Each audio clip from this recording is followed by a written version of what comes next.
crossover is crossover dribble. crossover. Kyrie Irving, crossover in the lane. One of the most famous crossovers of all time. Behind the back, an ankle breaker on Chris Paul. Crossovers. The crossover continues to evolve. Turn this man's mic on. The crossover is powered by Everlow Country Repair in Omaha, everlowcountry.com. There he is. I So hate your needy. jersey. I Hello, hate your jersey. everybody. Look at the tone has changed the last couple Yeah. of days on I that side of the remember. console. It was August 12th, 2014. The Royals were hosting the Oakland Athletics. And for the first time in my life, the Royals, seemingly the first time in my life, the Kansas City Royals moved into first place. You felt Gerard proud. Dyson caught a long fly ball in the right center field, and he did a backflip. Mhm. And Ryan Lefebvre said, "You're first place, Kansas City Royals." Yeah. Last night, there was a several-hour rain delay. Yeah. There were 6 people at the It's game. weird. Things at Progressive Field and rain delays But usually I don't amount to good things for Cleveland. Still felt that same Did you? way, and nobody did a backflip. Adam Frazier, unfortunately, did not do a backflip when he caught that last pop out last night. Yep. But he should have. They went right over to Stephen Vogt and handed him the eviction papers. Yeah. So there you go. See you later. Vacate this division Yeah. lead immediately. No, they don't have to leave. We're sharing the house Yeah. right now. Yeah, right now But, it's a yep. Airbnb upstairs, downstairs You situation. don't have to go home, but you can't stay here. Yep, Yeah. until today. We'll see what happens today. I said when they officially relinquish it, they Do ain't you getting think, it back. do you think, courtesy of Rex Hudler, Jose Ramirez Yes. will take one in the ribs? Yeah. today? Yeah, calling out It- Jose Ramirez because Bobby Where is got he? hit. It wasn't like Jose threw the freaking pitch. Yeah, well, guess Come on, what? man. He's the best player, so he gets one in the dome. You know, we were Mhm. talking about Rex yesterday and how quirky he is, and then him to say it. He said it verbally after Bob got hit last Yep. night. Sometimes I think HUD Is that why you're just- holding a baseball right now there? There you go. Yeah. Sometimes HUD says stuff involuntarily. I don't think he actually meant to say that. It just came out. It's like, where's Jose Ramirez? Why couldn't he just be really obscure and be like, where's Brian Roquillo? They are very I should say. I'll include myself in this You're conversation. part of the team. When Bobby Wood Jr. gets hit, Oh, something yeah. happens to me, and I don't blame you. a new side of me comes out, and I do want retaliation immediately, even though I know that a lot of these start- things aren't on you start- purpose. you I start want seeing heads red. on sticks. You Yeah. start seeing red. Well, when they hit him when he was going for the cycle, the Diamondbacks hit him. I was Yeah. like, all right, that's BS. You're done. See ya. Diamondbacks, you're dead to me. You didn't do it on purpose. No. He tipped the cap. Let him know. Let him know it wasn't on purpose. Don't touch my baby boy. Do not No, touch no, him. Bob's good. As I was going through my email yesterday afternoon, something popped up that I immediately thought of you. But before I mention it, do you guys all are on LinkedIn or used to be on LinkedIn and still get those emails that say you showed up in blank searches? Yes. I haven't been. So I changed email addresses a long time ago, and I've been Nice. locked out of LinkedIn since. Never been a Good part call. of LinkedIn. But yes, that was Really? always the case. Yeah. You've never been a part of You're LinkedIn? not. Never? You're not LinkedIn Why would I? To get a job? just To get a job or to I- network? yeah to network. Gave them my resume and interviewed, and they said, "When can you start?" Oh, That's a flex. that was a there. that was a flex. Now, that Doesn't really hire was. anybody at KFAB. Huh? our former boss, the person who hired me, Think anyone at KFAB is using LinkedIn? we would have probably What figured side it of the out. aisle are they on? But Computer. that person definitely reached out to me via LinkedIn Okay. Oh yeah. because that person Okay. loved LinkedIn. Yes, Yeah. they did. Now, so LinkedIn, which has a beautiful place out on 132nd and Center. Yes. I never knew that LinkedIn was, What? they're not based in Omaha, but they have a prominent spot in Omaha. They used to be over on 90th. They won a deal that we had to deliver lunch, and it was LinkedIn Omaha. And I'm like, LinkedIn, like the LinkedIn? And we went there, and I was like, wow, this is a cool place to Mhm. work. Now they are part of that big development that's out on 132nd and Center. Or it's like 140th and Center, that Yeah, big, yeah. huge development. But they have this incredible building. So LinkedIn, the LinkedIn, LinkedIn. is right here in Omaha. Yep.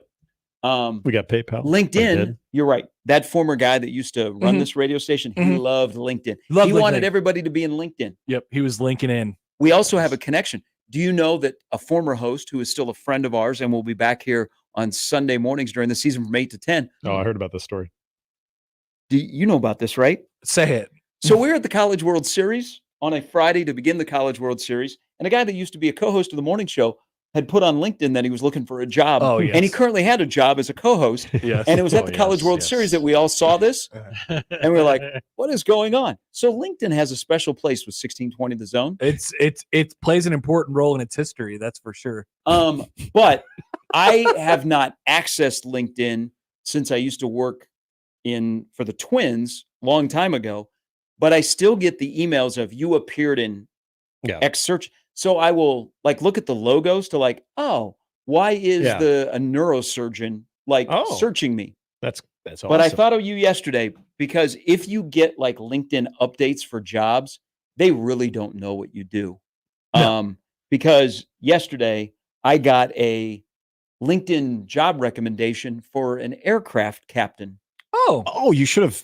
I would at Did least you go. throw your- Yeah, you should have just went through the interview process just to see what kind of questions they ask. So I and thought- what you can People answer. are inviting me to connect on here. Should I say But yes? how long ago? When was the last time you checked it? Well, Expire? apparently no longer or no sooner than 3 weeks ago. 3 weeks ago, I must Okay. have, Yeah. I have 4 invitations. People are wanting to connect with me. One from 5 months ago, one from 4 months ago, and 2 from 3 weeks ago. Are these people that you might know? One name looks familiar. I will accept his request to connect. Okay. The rest of them are probably people that maybe your talent is starting to Maybe make I some should waves. just say yes to all of them. You should. You never know. Say yes to life, Connor. Okay. Why would it's not going to hurt you? Connect. Yeah. This one seems. I'm not sure what to do with It this one. seems very bot-ish. Yes. You're going to put them in the what in Facebook if you don't? She's from the Except- Ukraine. Do you think? She might need some help. You support the She- Ukraine, Hey, right? she might need to get out. Yeah. Well, she has a lot of mutual connections with me, Okay. All right. including a couple people in this building. Again, maybe In this building? One in this building. does she have a yes. story to tell? She Does she have photos? she's a business success manager. Oh. What do we think that means? Um. I don't know. Maybe she's just an AI person. Should I accept this? Yes. Yeah. Tasia. Things have That been sounds things like have a been rough. Ukrainian name. Yeah, things have been Definitely. rough in the Ukraine. Why don't you at least brighten her day by accepting She the looks connection? nice. It's She a looks pity nice. follow. Yes. She It's looks like, nice. hey, I get it. All right, Tasia. You've been through a So lot. what you've done is I'm not on Facebook, but I know people that will leave the friend request people in purgatory. I Yeah. have a lot of those. I've Yeah. done that, and I A lot don't of do it on those. purpose, but I've done that. Let's check and that. Yeah, there. Let's make somebody's day on Connor's Facebook by giving them an ad as a friend. I have some in here that have been sitting for literal years. Okay, I've got one. Same. Let's see, what is the longest one I've got? This is a good day to Oh, give I've got- somebody a pass. I've got one from 4 years ago. Definitely. I'm Wow. pretty sure I can beat that. 3 years, Who wants 1 to be year. my friend on Facebook? Where are the friend requests on here? 2 years. They're in there. They're in there. If I see that 23 weeks. if I see that I have mutual friends, I can Yeah. usually figure out which walk of life they may know Okay, me so from. Right. no, Yeah. yes, true. Oh, somebody just requested me on LinkedIn. Probably listening to the show. Joe, accept. Welcome and happy to connect with everyone you. knows that Connor's in an accepting mood. I just got 2 Facebook friend requests. Fred, yes. You're the first friend. Oh. It's probably Fremont Fred. It's definitely Probably. Is Fremont it? Fred. Does it start with an Me? N? Yes, me Okay, and Fremont there you Fred are friends on Facebook. Hey, this time next year, you might be in his fantasy league. I got one. No, in thank here. you. Gary and I are. Do not invite me. Gary and I are in there. I only participate in one fantasy. I won it 1 year. Come on, it's that easy. No, thank you. I have 3 in here from 6 years ago. Oh, nice. Okay, you got me beat. Are they Um, people that you know? No. So you Oh can. my god! I just got several Facebook friend Oh my requests. gosh! Look at the popularity. I don't want to be friends with you guys on Facebook. See, that's I've the met thing. Fremont Fred. I know Fremont Yes, Fred. that's the thing is when I see mutual friends and it's like Now, Brian Christopherson, Michael Severe, and it's people in our industry. I know that. Oh, Who are these people? I don't know if I've ever met Mm-hmm. you. You've probably listened to us. Another one.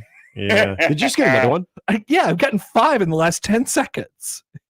So I got People excited. are listening, huh? I got excited Interesting. one day because I'm assuming this guy isn't active on Facebook, but there was one day, sometimes you get the friend suggestion, not the friend request. This was this year. I got the friend suggestion of one Scott Frost holding up a huge I bass. think everybody has. Yeah. Hasn't everybody gotten that one? Yeah, I've but seen but it. at first I LinkedIn. thought it was a request. I'm like, oh, Scott wants to be my friend, but then I realized it's a suggestion. I got 2 more LinkedIns. Based on his picture, I don't think he's been active on Facebook in a very, very long time. I'm at Heath and Colton connected. What's Heath's last name? Bandars. Okay, I don't know. All right. Man. Welcome to my LinkedIn. So, too what I good. was trying to say is, Sorry. uh, We derailed that. I would really like a tour, by the way, the LinkedIn office, because I was walking around there late at night one time, Yeah. and it's all lit up, and it looks like it's like a fun place to work. Like it looks like you're working like at the Google. We could probably hook that up. I mean, there are people in media whose partners work at LinkedIn. But it looks like a Yeah. fun place over, because I was watching Yeah, I'm the sure it is. fireworks at Boys Town. Is it one of those And in that places where parking they lot. have beer and food all the time? Well, it looks like you can see like their lobby and like their cafeteria Yeah. from the outside, If it has a cafeteria, I like that. but it place. looks like fun. If Do they they've have got a basketball court in the back? I bet they do. If they have a bar, that's a good They thing. definitely have a bar. But what I'm trying, like LinkedIn doesn't know what you do for a living. Like, Not really. Because mine does say sportscaster, Mhm. and yet I could be an aircraft captain. Yeah, I know. I really wanted you to go through the interview process just to see what questions you could answer, like what they would ask you, and then what you could actually answer intelligently on the aircraft captain or piloting business. industry. Sean says on the text line, You the, do voice work for airports, Hi, right? Sean. the You would know aircraft some stuff. the aircraft captain was obviously made for Connor. People forget he could fly planes. Maybe they were looking for So, me. That is true. Because, Big Brother's always listening. I'm sure you will get something on LinkedIn that is a job recommendation for Wait, aircraft I captain. think Big Did- Brother's listening because you are getting friend requests as you brought up friend requests. Did you just say? Well, I have a lot more on that front that I'd like to tell you Mhm. about in a second. But did you just say that you do voice work for an airport? Yeah, thank you for circling back to that. Which Airport are you echoing throughout the halls of? If you all go to if you go visit Mickey, I am one of the voices of the Orlando International Airport. So that. I've been doing that for a long time. Wow. So what did you have to say?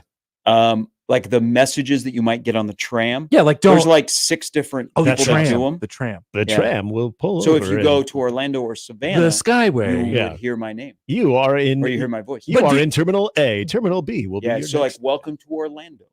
So It you is the didn't. magic. It is the city of magic. What about the very important messages like, please don't leave your bags unaccompanied? Yes, You did those too? yes. So there's a rotation of like Mhm. 6 different voices. Holy crap. and devices and backpacks. One and of our baggage and listeners is most certainly in the It's like 2 Orlando years ago, airport. we had a listener that was on the tram that they recorded, stuff. Mhm. and they're like, "Is this you?" And I said, "Yes, it is." That's me.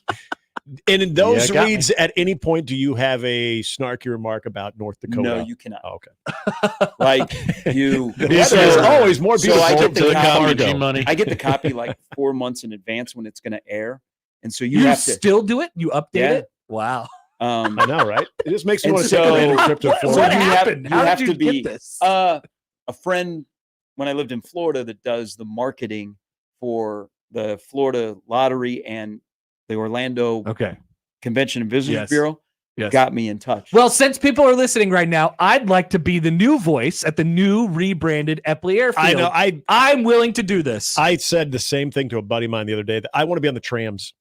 Dude, yeah. we're not going to have I know we trams. won't, but I would like to take that I don't anywhere. think The think moving even walkway. before they started the Epley expansion, I don't The think we had rental any car. voice like Oh, special. there's got to be. Like, you can't leave your my luggage name unattended. my name is Mayor Gene Stothard, and welcome to our fine city. I've definitely heard that before. The red You zone is have heard that? designated Yes, for you've yes, never yes, heard yes. that. The mayor. Yes, I have. I've heard the Mayor Gene Yeah, one. It's yes, I right. have. It's right by baggage claim. 100%. It's That's right exactly by baggage where it claim. is. Yep. Really? I've That's never because heard that. she's at the airport leaving and she's talking to you. I was waiting how long this It's would take. live. Yeah, because See you losers later. it sounds so Direct clear flights to St. that Louis you are think- very cheap. that you think she is picking up her bag right next to you. Have you been to the Arch? Well, I think they should when they get done with Epley in 15 years, Mhm. Because it's a mess right now. But Oh man, I gotta go there Friday. are you guys chartering? Yeah, we're chartering. I don't have to go in Oh, there. listen to I that. have to go around. Yeah, you got to go through some gates. Yeah. Yeah. Dear God, my Facebook friend requests are a disaster. What do you get now? Just bombarded. I believe I just got one that said OJ Simpson wanted to be friends with me. Hello. Maybe you should have. Maybe you should have. Responded to that one earlier. Yeah, I don't think he's got much to say now. Right now, OJ must have. Yeah, that makes sense. OJ. We have a OJ listener died. that just texted me, named Bernie. Bernie! That is still waiting for you to add him on Facebook. Wonders if you're playing hard to get. wow. Okay, Bernie. Let's go to my friend request. I have to Bernie actually Williams. search in my Last friend. name starts with an M. Bernie M. Bernie M. All right, we'll do some scrolling here. Scrolling. But I think we should find a way that we can get more like 1620 voices at the new Epley. Yeah. I would love to be on. Welcome agree. to Omaha. I would gladly I'll take the rental car place. I don't know what announcements I would This be is needing actually to a make, great but idea. I'll do And the it- rental cars. Yeah, and if they'll allow us, it's like, when you get into your rental car, you can listen to AM radio. Mhm. It's the best. I'd love to do something for the eateries. The eateries. Yeah, just While you're here, Blimpie? please check out Cracky McGee's. You could get a Blimpie sandwich for $28. Would you like a slice of Godfather's pizza for 12? Smith, party of 4 at Cracky McGee's. Your table's ready. That's Smith, party of 4. They don't pre-record those, Josh. Those are just live. They could. No, they couldn't. Makes it sound like they're busy. So they do have the pre-recorded ones. Yeah. So back to LinkedIn. I received a message from, Already? from a new connection. Yeah. Did Hi. they listen? Hi, Connor. It's great connecting with you. How have you been? I'm a poor boy from Ukraine. Please send beans. Stop. Stop it. Seriously? That is one of the listeners of our show. That's really well written. I thought it was when What you should I do? accepted. Should I do a thumbs up? Please. You have to respond. I clicked Yeah. a thumbs up. Thumbs up. That's not enough. I got you. That person's in trouble. Oh no, OJ Simpson sent me a LinkedIn request. Oh. Wow. Wow. Former running back at National Football League. Memorabilia expert. Yeah. So I'll probably accept that one too. Who do you just asking? Who do you think's responding to his LinkedIn page Yeah. these days? I would assume Ron that's Goldman. Is that part of the lawsuit? Yes. It is. Well, remember, they had to monopolize everything that OJ was a part of. So Maybe I can make a buck off OJ's LinkedIn. I don't know. Dan says 1620 the airport. That sounds like a great idea. Yeah. Once again, we have a lot of opportunities with our new We could cool airport. we could have our own terminal. We could sponsor a terminal. It'd be Terminal amazing. 1620. Yeah. Oh, yeah. Terminal A, Terminal B, Terminal 16. Do you know there has 1620? been a discussion about creating Or Frontier flies out of. the Omaha Sports Museum at the airport? I have heard this. Yes. Yeah. Have we discussed this? We have. Yeah, okay. a little bit. Which would be good. That No, it wouldn't. No. The airport? Why? well, people coming in. Yeah. Yeah, I mean, we're not going to make the drive out to Epley to visit our own exactly. museum, but yeah. don't you want a little something for everyone? No, to know other than, I other say- than, Not for us. other Keep than the the Omaha No. shirts? Keep the gigantic shrine to Arnold Clark photography and don't do anything with You guys, you guys go by there and see if you know anyone. Oh, yes. Yes, All the time. I All do the too. time. I do Every too. time. There was one time I saw Coach Kemp. Coach Kemp's family pictures were there. I was Like, mad oh, that they it's didn't put Coach. me on there my senior year. I was very sad about it. I would have needed Rick Billings. Rick Billings needs to get a little. He needs to get a little I space would there. like Then- a little then you might have background on seen how mine. they select the families Yeah. or individuals for that. They got to sign Because off on that, right? most people do stop if you're from Omaha and you were trying to see if you know anybody. Yes, 100%. I do all the time. 100%. That's what the Omahans need. Keep that. And- Sports Hall of Fame. And you, right when you're coming down the ramp, you see the very small gift shop staring you dead in the face. Is either a sweatshirt or T-shirt says Omaha, Omaha. Uh-huh. It's still there too. Put it at the Durham. That's not getting old. Gregor Myrtle Beach writes in. Hi, Greg. He says, damn, I was hammered when I heard G Sharp's voice in the Savannah terminal last month. Damn. Myrtle Beach. I'm sorry, I was just throwing a little Myrtle Beach. I on just there. like the damn. Gregor Myrtle Beach. Now, Let's go Chanticleers. I know who are the other voices. Mine probably is a little bit different. Oh, yeah. Okay. Yeah. Does Gene do that one too? Oh, okay. No. Welcome to TSA Pre-Check. Okay, If you so do they not have TSA Pre-Check. Please take off your shoes. And get TSA they have pre-check. in Savannah. They have the mayor, and then they have Jesse from the Bananas. Oh. He's one of the voices. Was Okay. he talking about how cool the Bananas are? Wow. While you're here, Flying is check fun, out the guys. Savannah. So one of the Get down to reads, Savannah. one of the reads was about I created this Savannah. brand because it's fun and nobody else has fun except What was for me. what was the thing he said?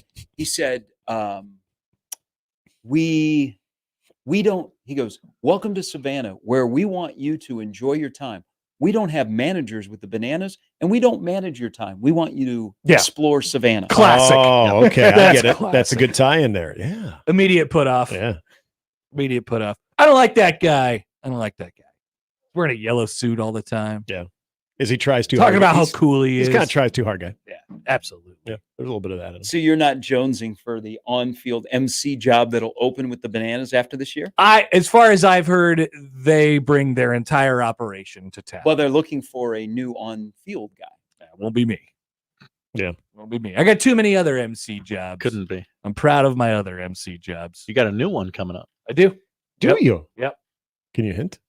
I can tell you straight Yeah. up. Where? Yeah. Creighton Volleyball. Oh. Creighton Volleyball is getting an MC this year, and they chose the GOAT. They're all in. I was hoping this you would be saying something that had to do with ice. You did very done it, good. yeah. I haven't been You did asked. Very good. I haven't been asked. So, Neither have I. do we have like a Actually, to be fair, I haven't been asked to come Could back we and PA announce create- either. So could we create, even though they know each other well and they've worked with each other, why don't we create a little rivalry between D. Wayne and C. Hap? I love Dwayne. Let's go. I think I know, I but think you have enough street cred that would be a Dude, good but rival. I mean, he's you're huge. you're Omaha. He's huge. He's Lincoln, but he Yep. creeps in, and all of a sudden he's at the Yeah, CWS. yeah. He's at the Big Ten. He has Yeah. come into your territory. You You don't go to Lincoln and you're like, you know what? I want to do both for women's basketball. I want to be PA guy and the MC. in Lincoln, they only know me as the straight arrow PA guy. You need to change I'm that. wacky guy in Omaha. You need to change that. I don't even do PA in Omaha anymore. And now Now I just you're just wacky. But What do can we get you- Connor to do I'm today? gonna hit him in the face. Do you think that we could create a little rivalry between you two? No, I'm a huge fan. It starts with maybe a little trash talking on Twitter. All right. What do you want me to say? I don't know. Should I hit him up on LinkedIn? yeah. Why don't you guys connect He's on first? LinkedIn. Connect first. See if you guys can work out a bit. So help me craft this one up then. D. Wayne, you suck. Lincoln's a garbage city. Stay out of my city. Stay out of my You Stay stay out in of my Crime Town where you belong. yeah. I'll stay in Swim Town. You stay in Crime Town. Stay out of my city. Just say nice job in the open. D. Wayne's practice, got not. for all the jobs that I have. D. Wayne, I think probably has more. He's doing a lot of stuff. He's got a lot of. Is he still hear- is he still on the radio? I think so. Yeah. Yes, And I hear him every. You're right. CWS. He was in the open practice. He was there. I mean, Yeah. he's everywhere. The coolest thing that he did though was at the volleyball day thing last year. Getting to announce that they had 90,000 people at that thing. Yeah. That's got to be like that's top. That's as good as it gets for an MC. Mhm. I've thought about this a lot. I don't know what the next best thing would be. I'm not Will sure. he find a way to be more active in football? Are we ready? We are already transitioning to a cashless society. Yeah. We're going to have Don't take American currency. So you're saying D. Wayne fills the hole that Cash left? what question? Is D. Wayne as good as Cash? that void.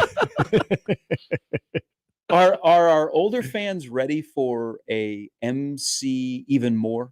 Because they've kind of tried to introduce it Yeah. a little bit, Yeah. but I'm talking really like hard. in game. At football games, it's just so hard. It is. It's not the right place. And for yet it. the commercial breaks are so long that you think it wouldn't be that hard, but all the different recognitions and yeah, but everything. you can't play. You can't play games, Right. It is like, hey, we're gonna have this guy kick this field goal. Fine, do have Well, Nate, they are doing have, that. Have Yeah. Nate do So it. you know that, right? Yeah, they're gonna. So kick, FNBO, yeah. Have you signed up? No. Yeah, you make. I mean, you said you could hit a 40-yarder, no problem. You should enter your name and see if you're drawn. Okay. And Where do then I And check get it. it's a 35-yarder, yeah, right? 35-yard. Take the press elevator down, and then So boom. between the first and second quarters, they're going to do the kick for how much cash by Kick for FNBO. cash. But it's from the 35-yard line. Okay. You said you could do this. Kick for cash, University of Nebraska. Oh, look, there's little Herbie in front of his computer. All right, cool. I'll put my name in right now. McAfee gonna be there. You suck, kid. But I'll give you another chance. From downtown. I am a current FNBO customer. I am too. Is that one of the requirements? Yes. Well, Okay. not a requirement, but they just ask. They ask. I wonder why. yeah.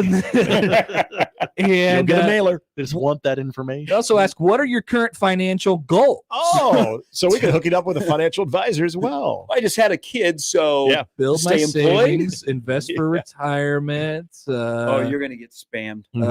Improve my credit score. D. Wayne has his own website. Does Connor? Oh, Connor does not. ConnorHapper.com. Connor does not. Would you like to receive more information from FNBO? No. Yes, I have read the terms. Submit. What's the website? Thank you for your submission. Oh, just DWayneTaylor.com. Good on him. He is a good dude. He is. Oh no, this is a good website too. Like I couldn't make this. My guy's got skills. But he comes into your land. Yeah, he does. He does. I mean, once he crosses 680 and heads towards downtown. I'm already busy during the Yeah. College Road Series. Many things to do. I think once he enters Gretna, you're in Connor Happer territory. You think Gretna is Omaha's? Yeah. Yeah, it should be.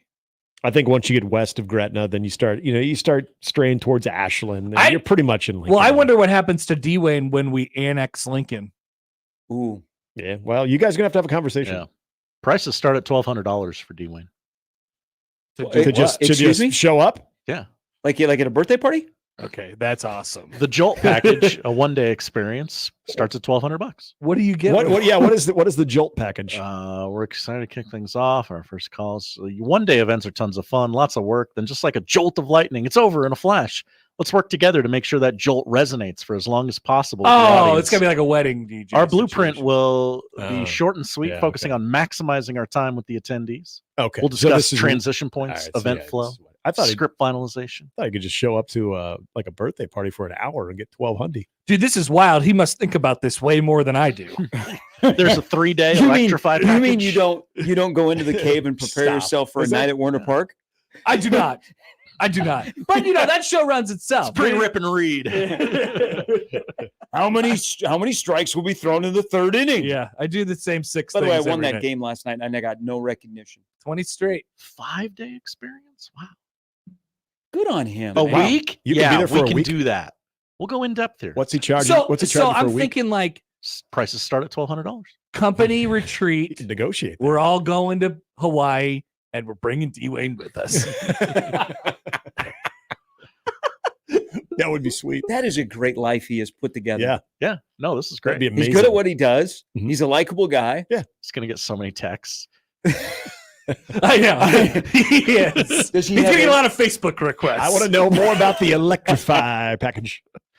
Yeah, I imagine that one of us is going to get, hey, I heard you were talking about me on the show. What's up? Stop. Why? I hope this gets to him. Please stop. Can't be associated with you jackwagons. My new He's not a LinkedIn cease and friend, desist guy. Heath, comments in on YouTube. Oh, He says, that's your new. All right. Already making memories. he says, I want Connor to do a really bad, honest TSA voiceover. Take your shoes off, you disgusting humans. If you're not a TSA pre-check, you're cheap. Yeah. Just get it. You're disgusting. You could be the guy that is on the. No, we do not offer any public transportation. What is it? It's the Delta side. So, like, if you're looking at the airport, you go right up the stairs instead of left. Yes. Yeah. There's always a guy in the mornings at that TSA that all he does is holler. Yes. Yes. I remember when we went to media He's- days a couple years ago. he's That guy a was holler guy. screaming. Yeah. It was Like, as far as- 5:30 in the morning. He walks back and forth. Basically He's the like, line. shoes off. Okay. Yeah. Yeah, he's that In the guy. band. Yeah. But it's always hollering. He ratchets it up the anxiety. Yeah. And it's Yeah. tight quarters in there too. Yeah. Oh yeah. You're moving through. They popped me for sunscreen that day. Oh, really? Yeah. I forgot I had it in my backpack and they were like, what's this, buddy? And I You was say, look at me. Look at me. trying to sneak this one by us. I'm like, no, nothing like that. I'm gonna Just be back in a couple of days. Can you hold on to that and I'll just pick it up on the way out? I kind of did. I did offer that. I was like, could you? Is there any hold. way I could not throw this away? And Yeah. they're like, no. Remember the space. I'm coming back for it. It'll be very, and because of you, it'll be very, very red. Jeez. Good thing we were going to Indianapolis and not Phoenix. Boy, But still, that was in July. sir, you're gonna have to Still come get back to red the there. back It was room. hot. We're gonna need to discuss this SPF 50. SPF 50 plus. Yeah, I got popped for sunscreen. You know, Jeez. it happens. Happens to the best of Did us. you get put on a list? Poll Does question that up put at, you on a no-fly list? poll question up at Happer Show. Ever been popped for sunscreen? What have you guys left in your bags through TSA? You guys got to be something. Cologne once. Yeah. You got popped for cologne. I did get popped for cologne. It pissed me off because it was pretty full, and that stuff ain't cheap. Ridiculous. A full water bottle. Oh, and that's not Yeah. cheap either. No. If you got it at the airport. And I was like, can I just dump out the water? And they're like, nope. Really? Yeah. Yeah, because They at don't least let you you just dump at it out least the you could water? go and fill it up once Yeah. you get through. Like, yeah, like yeah. now I bring an empty one Yeah. to go Yeah. through and they're Right. fine. But I had it full Mhm. and they're like, and I go, can I just pour the water out? As you can see, it's just water. Yeah. And they're like, nope, we got to confiscate the whole thing. Tough. Yep. You Rules just are- bought that for $6.50. Rules are rules. I was like, That's pretty. Yeah, I lost an iPod once. Whoa. You got popped for an iPod? I didn't get popped for it. I just lost it, Oh, and so I went back, and it was a shuffle. So it was a little tiny guy. yeah. And I went back to see if they found. They're like, actually, we see a lot of those. So there's a chance that it could have been turned in. It wasn't.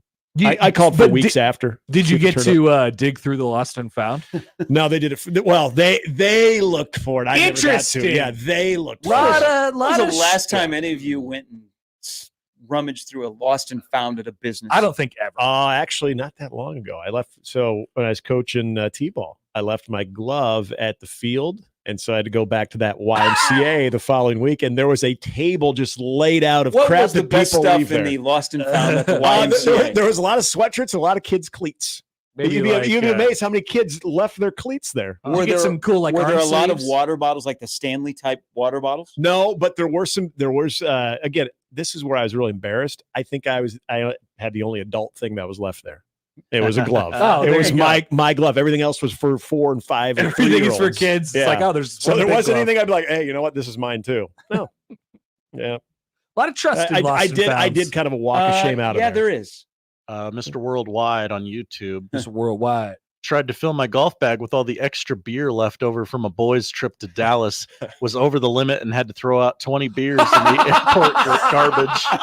That's awesome. I love Now, that. they but got I- you because you were overweight on the check. Well, I'm golf assuming bag? you had to check the golf bag. So Yeah.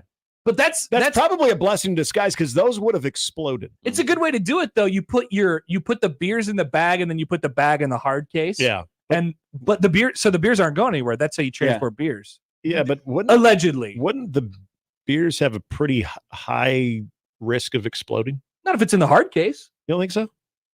In the hard case? I mean, it's pretty I guess airtight in there is. right? Yeah, I guess so. Vacuum sealed golf bag. Yeah. Hard case. Yeah. I don't know. I've never thought of my my travel case that I'm way. not sure how air works. Yeah, I would think it'd have a chance to Coming still up. Do seep you in. know how air works? It's pressurized, non-pressurized. What is that? I don't know. I like the idea in theory because I do that a lot with when I bring the golf bag. I just put a bunch of extra crap in there Yeah. and just stuff. But I never thought about doing I- cans. I still don't think I that's do really know successful. this. This is past history, long time ago. Do not put like cans of soda in the freezer. Okay, That's I know not- that. that's Yeah. not Yeah, good. yes, I know that. I know about that one. Yeah, It leaves quite the mess. very sticky. But if you're gonna do it, make sure you do it in your garage fridge. So I did in the regular fridge. I That's didn't know not any good. better. remember how cold it got on what was it, that first week of January when we had the snow and like the subarctic weather? Oh yeah, I had many explosions in our garage fridge. Oh yeah. nice. And I heard it happening because I thought something was going on. In there. Yeah. And then I opened the fridge and realized, oh, so that was You know, the you've noise. made it in life when you do have a garage fridge. That's so cool. Yeah. I have a garage deep freeze. I was pretty excited about that. this Whoa. year. Okay. All right. Mr. There we Flex go. over here. Is that are you gonna That's be- where my are you extra gonna- meat goes. I'm going to get a cow Are you this gonna year. be getting your Goes for half the cow. cow from Yep. the guy in Wahoo? You got to get the I beef think sticks. D. Wayne has a garage deep freeze. Does D. Wayne have? Does he get deer sticks? I don't know. Does he got enough meat to make deer sticks and venison? Venison. What the hell? Venison meat. Venison meat. Somebody knows D. Wayne in our listening audience are going to try and explain this conversation. This isn't going to go well. You just listen. Just listen. Okay. Yeah, you got to catch the whole. Yeah, they thing. were trashing you on the zone, D. Wayne. I don't know what's up. I don't know what you did to those guys.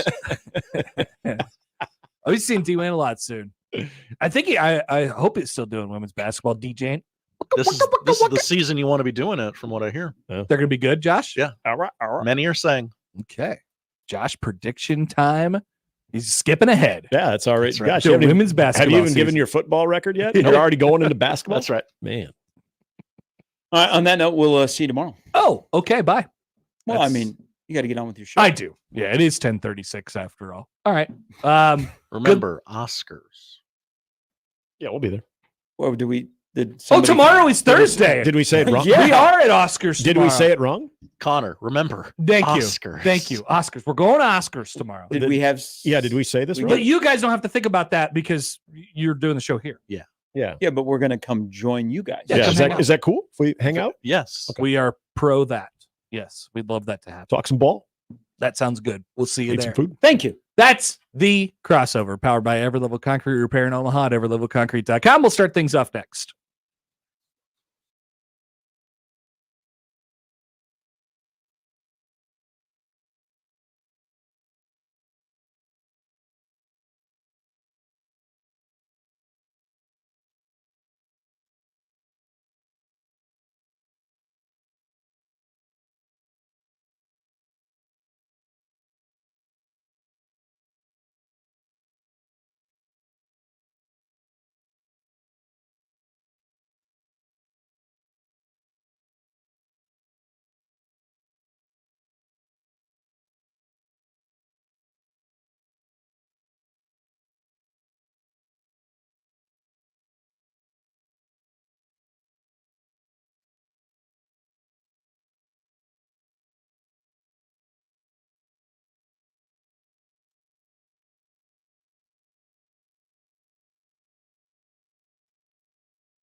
It's the Connor Happer Show.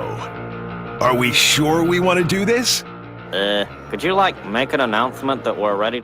It's the Connor Happer Show on 1620, The Zone. Welcome in. Happy Wednesday. It's the Connor Happer Show here on 1620 The Zone and on 1620thezone.com. Connor Happer, Josh Odson with you. You know, I've gotten so wrapped up in this Royals stuff over the last couple of days, and they're going to go for a sweep of the Cleveland Guardians this afternoon. We'll be watching during the show. That I forgot that football season was 3 days away. So that's exciting. Been a nice little distraction, just kind of instantly transports you to all of a sudden, it's game week. Bang, you're there. Amazing stuff. We'll have thoughts on both as we go on throughout today's program. Or so help me God, the Kansas City Royals are in first place in the American League Central. It is August 28th. That's what you would call late. Oh, yeah, there's less than we're in 30 games left. Yeah, we're in we're in the top of the eighth of the MLB season right now. Something like that. I don't know if the math on that is right. Don't blow the save. Something like that. Yeah. Whew. Great call. Or it's close game late. Anyway. We'll have today's Nebraska football prediction. It will be regarding Nebraska's defense this year. Been a lot of discourse on them this offseason. Indeed. Nebraska volleyball debuts last night. And it turns out light work. They have created a cyborg. Edie Jackson what was the nugget they shared on the broadcast that she could jump 11 feet or, she could basically be in the dunk contest if she wanted to be. So all off season, I guess, I had heard real deal. Andy Jackson's real. Oh, you had heard some things? You had heard some rumblings? I read Jacob's tweets. Okay. Gotcha. I'm like, so okay. You put it together. Yeah. And I'm like, okay, what's going on here? And then I saw it with my eyes. And now they lost Becca Alec and they got a Rebecca Alec. Not confusing at all. No, she's going by Rebecca now. They're monsters. Nebraska volleyball, good. Harper Murray, still good. Great. Lindsey Krause, back. They're good. Unfinished business. Creighton's going to be good this year.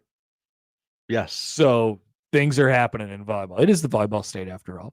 It is also a basketball state. Here's some basketball notes as of this morning. Basketball notes? Yes. From Matt Norlander of CBS Sports. Hi, Matt. He has some news to share with us. News, he says. That's how you know it's news. The Players Era Festival, a.k.a. what I call the Mega NIL Tournament. That's right. Which will be Thanksgiving week in Vegas, will purportedly pay out millions in NIL earnings to players from the 8 teams involved. Millions, yes. They have finalized its venue, dates, and broadcast partner. Here are the details. The deets. The games will air on all of Warner Bros. Channels, TNT, TBS, True TV, streaming on Max. Cartoon Network. Streaming on Max. Interesting. Yeah. They just put everything. How 2024 are you? Well, I'm streaming an NIL tournament on Max. That's how 2024 I am. Yep. That's it. That's the answer. I don't know how you could turn that into a poll question, but I'd like it to be. I don't know. We could make something out of that. The dates are November 26th, November 27th, November 30th. That's Tuesday, Wednesday, Saturday.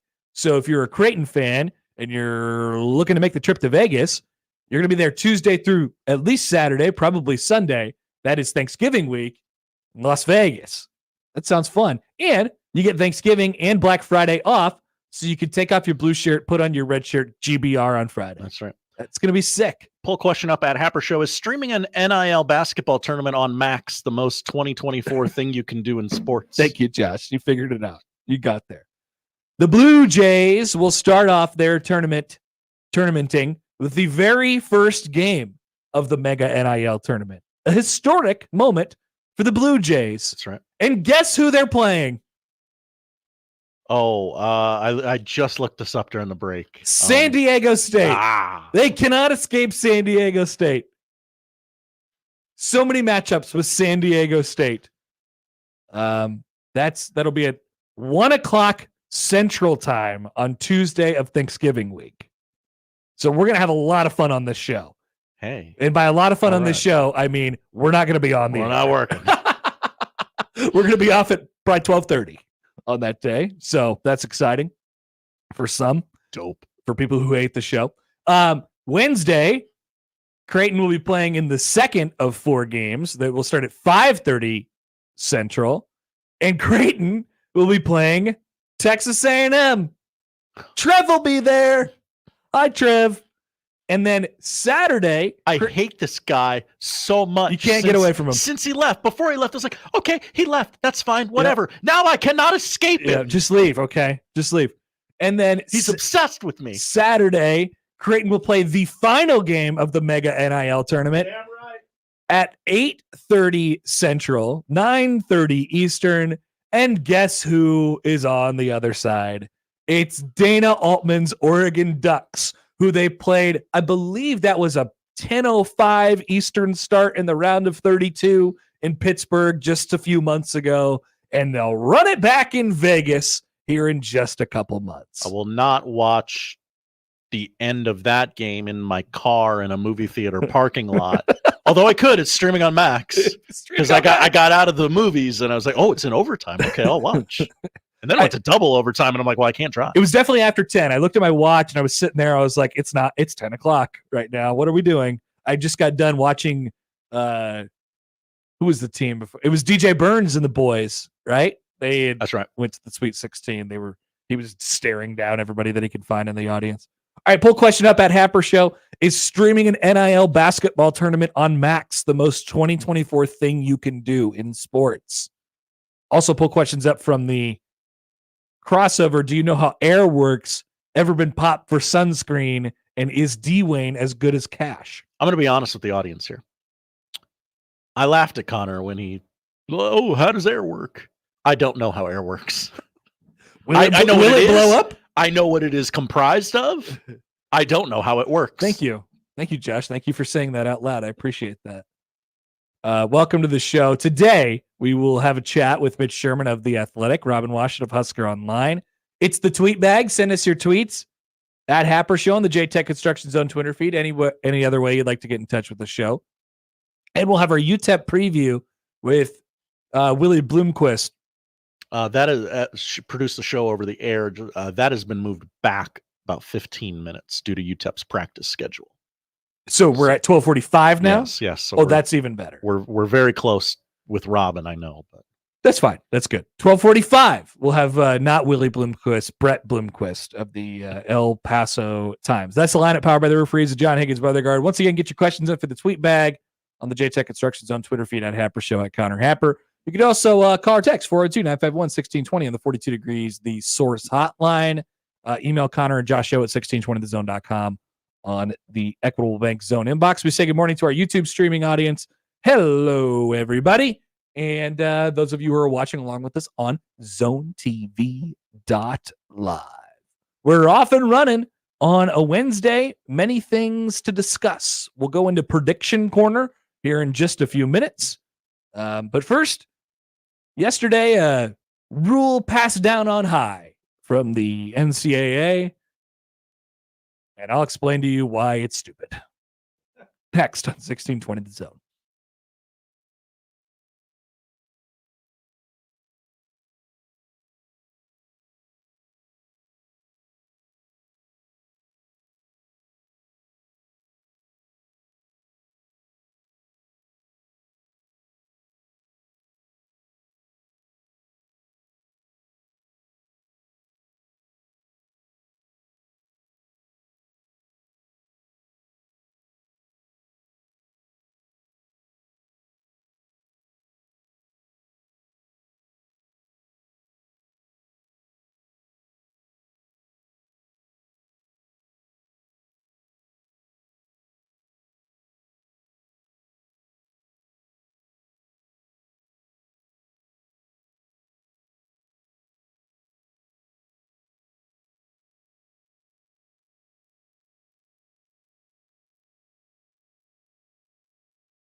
Red Out Week, of course, presented by Union Bank and Trust, will conclude tomorrow when we head out to Oscars. Field trip, Josh. Hell yeah. Field trip to Oscars. And we're inviting you. Who's coming with me? If you've already requested to be my friend on Facebook or LinkedIn, you better be there tomorrow so we can meet in person. Maybe I'll accept your request in person. Because if I meet you, I feel comfortable with being Facebook friends. That would be great. Yeah. Come to Oscars tomorrow, lunchtime. Say hi. Shake our hands. We'll be there all show. Josh and John will be there all show as well. And Nick. Oscars at Lakeside. Red Out Week brought to you by Union Bank and Trust. And then we turn our full attention to L football game on Saturday. Star Wars Fiend has a question. Hi, Star Wars Fiend. Any thoughts on Adrian Martinez getting cut? That guy deserves to be on an NFL roster somewhere. I hope he at least makes a practice squad. A lot of Huskers got the axe yesterday, though. Connor, any thoughts or takes on that? So here are some notable ones. So there's a bunch of Huskers that are floating around. Obviously, guys like Levante David, Malik Collins, Trey Palmer, who else would be in? Cam Taylor-Britt, Cam Jurgens. Most important player in the NFC East. Those guys are, locked in NFL guys, as long as they would like to be. You have the situation with Randy. Not a great one. He's just not showing up to things. Mm-hmm. You're going to want to show up. You're going to want to be there. Yep. Nick Gates was released yesterday. I know people don't really think about him much in the Husker realm. Amir made a roster. Amir made the Raiders yesterday. Hello. Stanley Morgan got cut by the Saints. Khalil Davis made the Texans.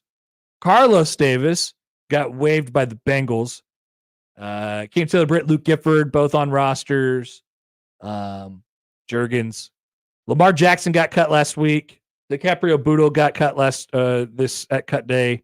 Ben Stilley got cut yesterday. Brendan Hymus made the Chargers roster, as they would call him, Jaime.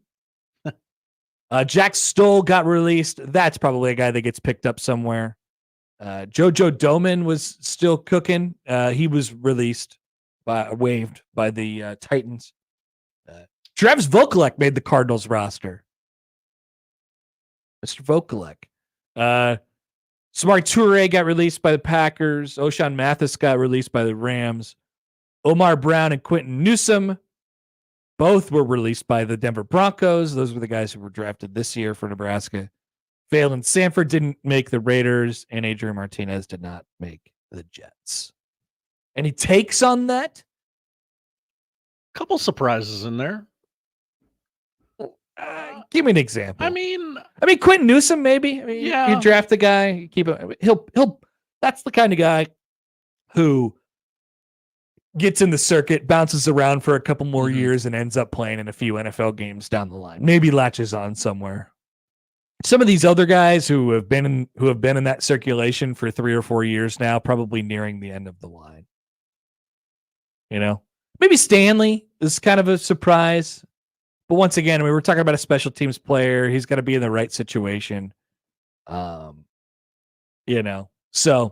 it is sad for Adrian. I would have loved to see him make the Jets. That would have been a cool story to follow. It would have. But I don't know. Does he deserve to be on an NFL roster? I don't know. He's been in 2 NFL camps, one with the Lions and then now with the Jets.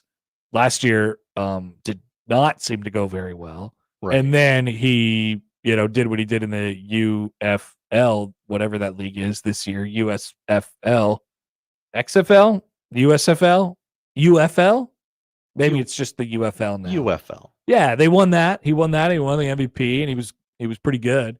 But his limitations are still his limitations, right? I think it takes a lot of work to get yourself into the fraternity of backup quarterbacks in the NFL.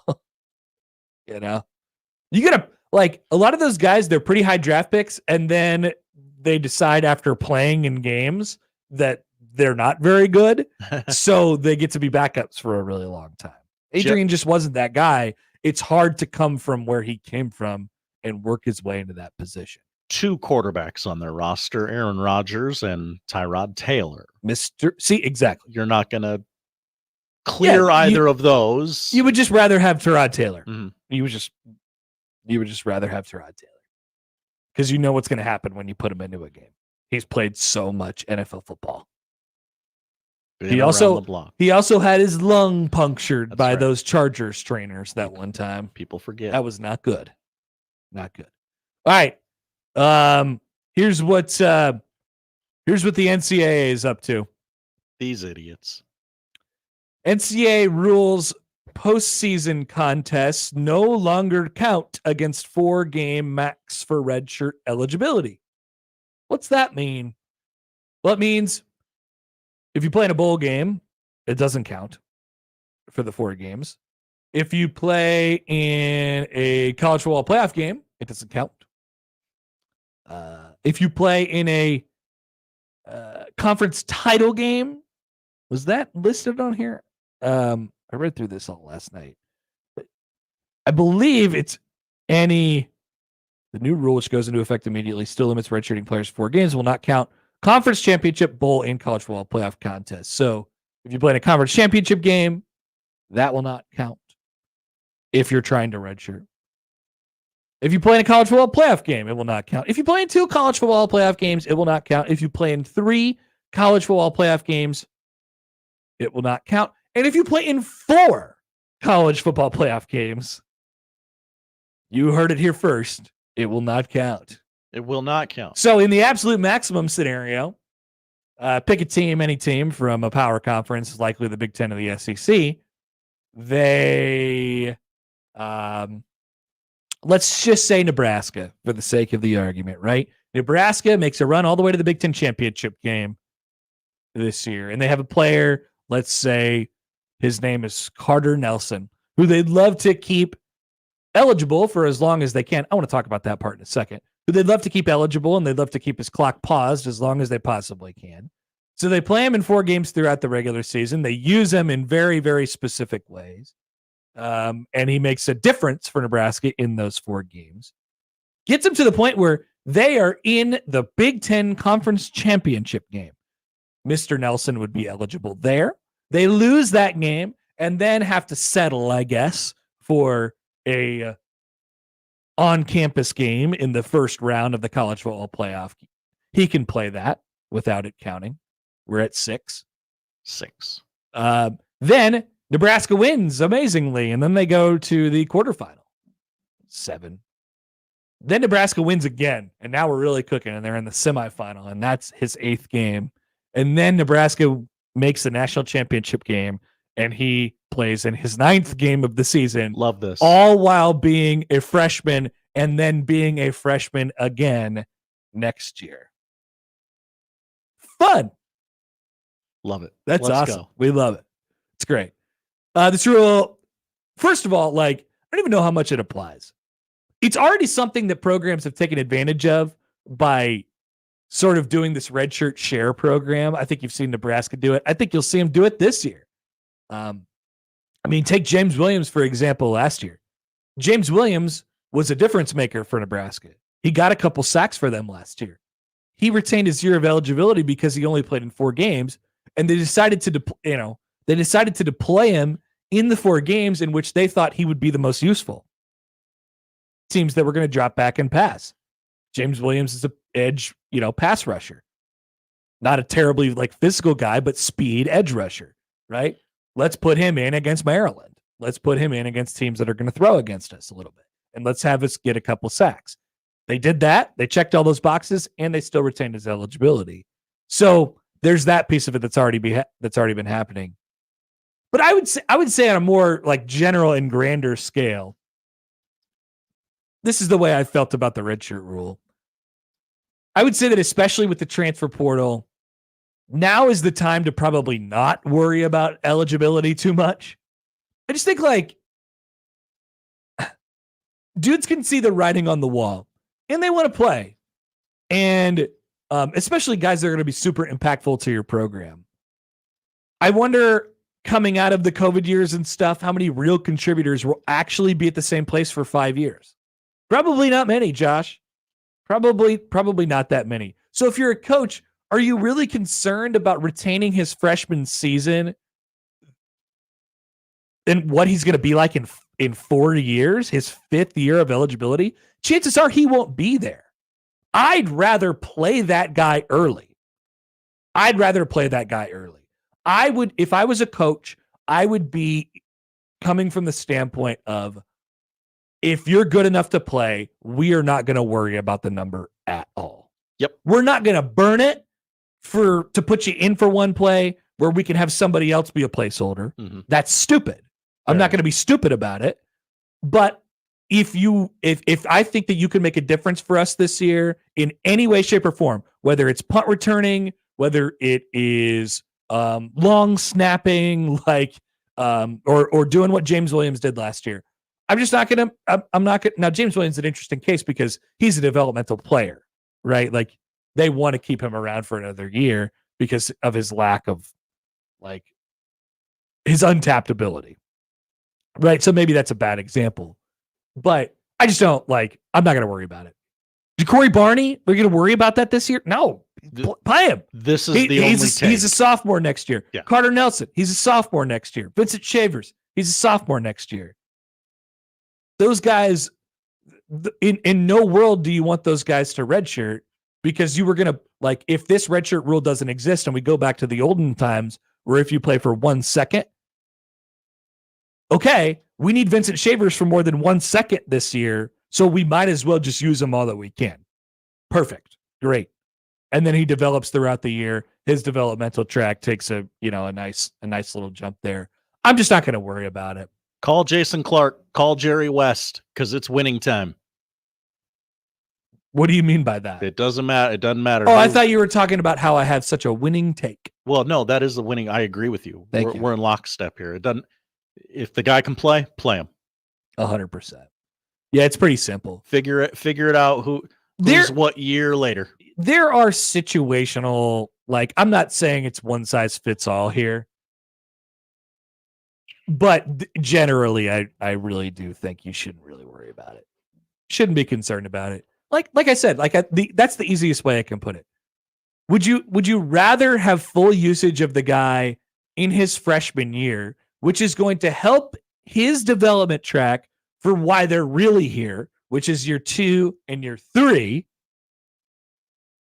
and you're going to trade that for not playing him that much, having him not be a part of what you're going to do, just so you could potentially get him in his 5th year when he might not be here anyway because he'll transfer. Hell, chances are, in this day and age in college football, the entire coaching staff is gone and the entire roster has been gutted by the end of that guy's career. The chances have never been higher of that.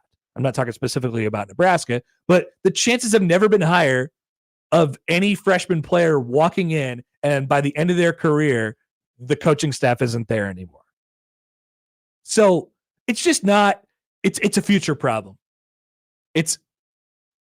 We have the transfer portal, we have NIL, we have these abilities to make. Nebraska got a guy out of the transfer portal yesterday. The season starts on Saturday, and apparently, from what I've heard, he's going to be eligible this year. Great, let's go. There are no rules. Why in God's name would we be thinking about 2028? We shouldn't be. Nope. We shouldn't be at all. It should not be a concern. We don't know what conference Nebraska is going to be in, for God's sake. That's true. It doesn't matter. Play the guys that you want to play, pretty much bar none. Win games. Yeah. Thank you, NCAA. I appreciate that. Mitchell writes in. Hi, Mitchell. He says, I believe the best usage of the 4-game rule is for injuries at the end of the season. Yeah. Like if a guy, that one's tricky too, because chances are the guy's played in more than 4 games. If he goes through, obviously if you get lucky, your season-ending injuries happen before week 5,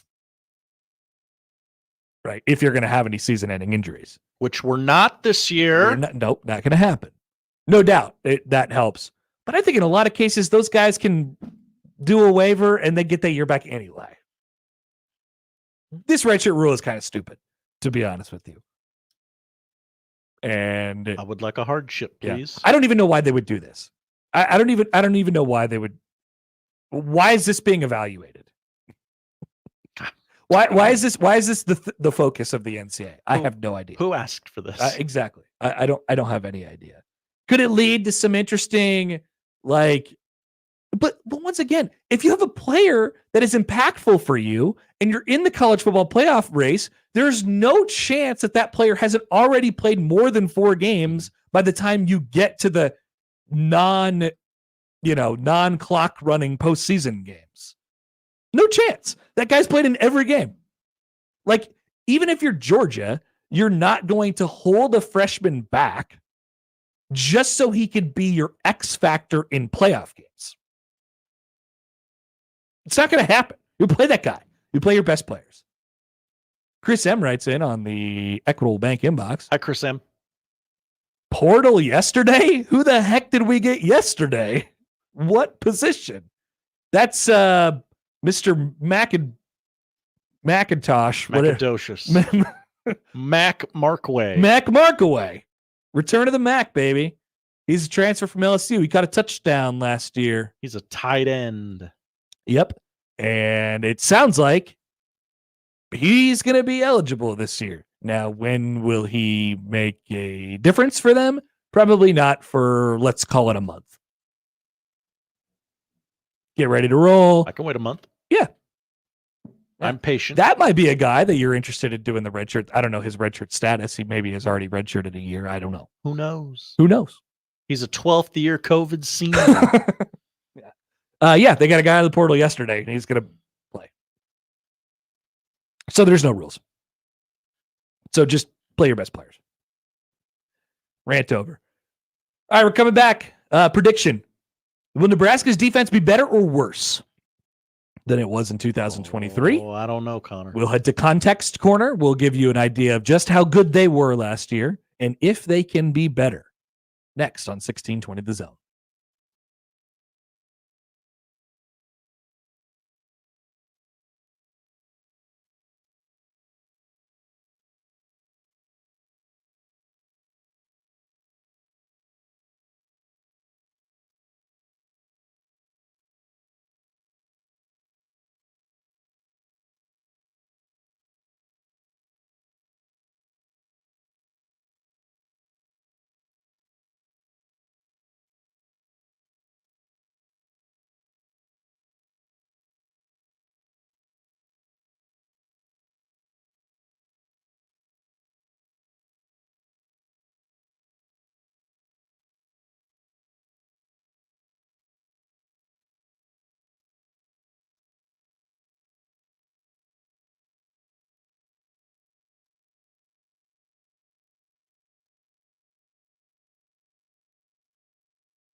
He has the latest sports news, expert analysis, award-winning commentary, and a pocket full of cabbage.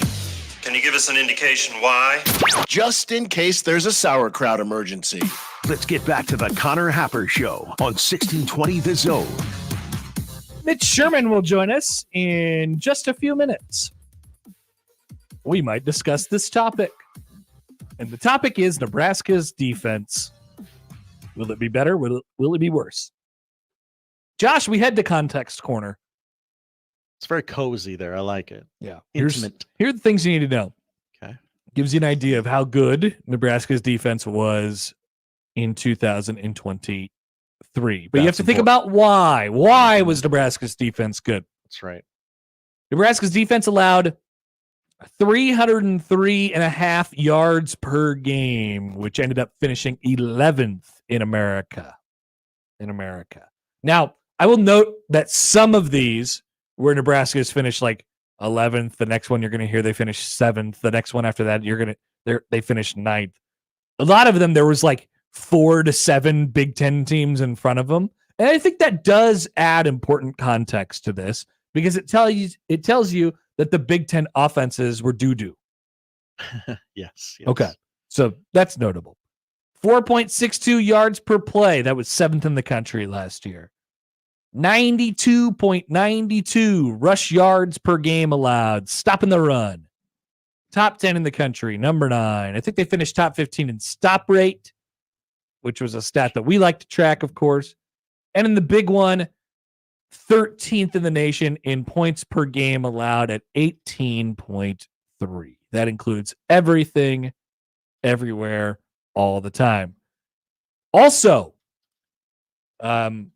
chunk plays. I just used plays of 20 plus yards allowed. Nebraska only allowed 36 of those the entire season last year. That was good for 4th in America. Pretty good. It's a pretty well-rounded defense. 2 things they did not do. They were not great at getting off the field on 3rd down. God, they really weren't. It was super annoying. 36.67% of 3rd downs were converted by the opponents. That was 45th in the country, so not horrible, but not up to the standard of where the rest of the numbers are for Nebraska's defense. And most notably, in my opinion, their 14 turnovers that they forced last year was near the bottom. 106th in the country. Those are indeed rookie numbers.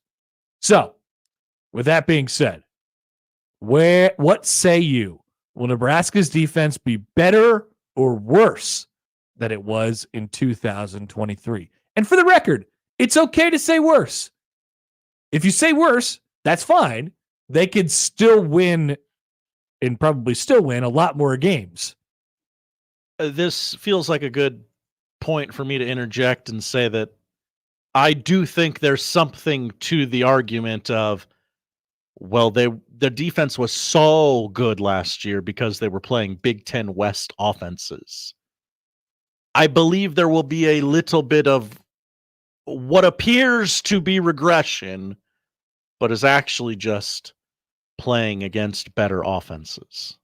That is a good way to put it, Josh. Nebraska will play Illinois, Purdue, Wisconsin, and Iowa. Not the full slate of Big Ten West opponents. They will miss Minnesota and Northwestern this year, which added to the bad quarterbackiness.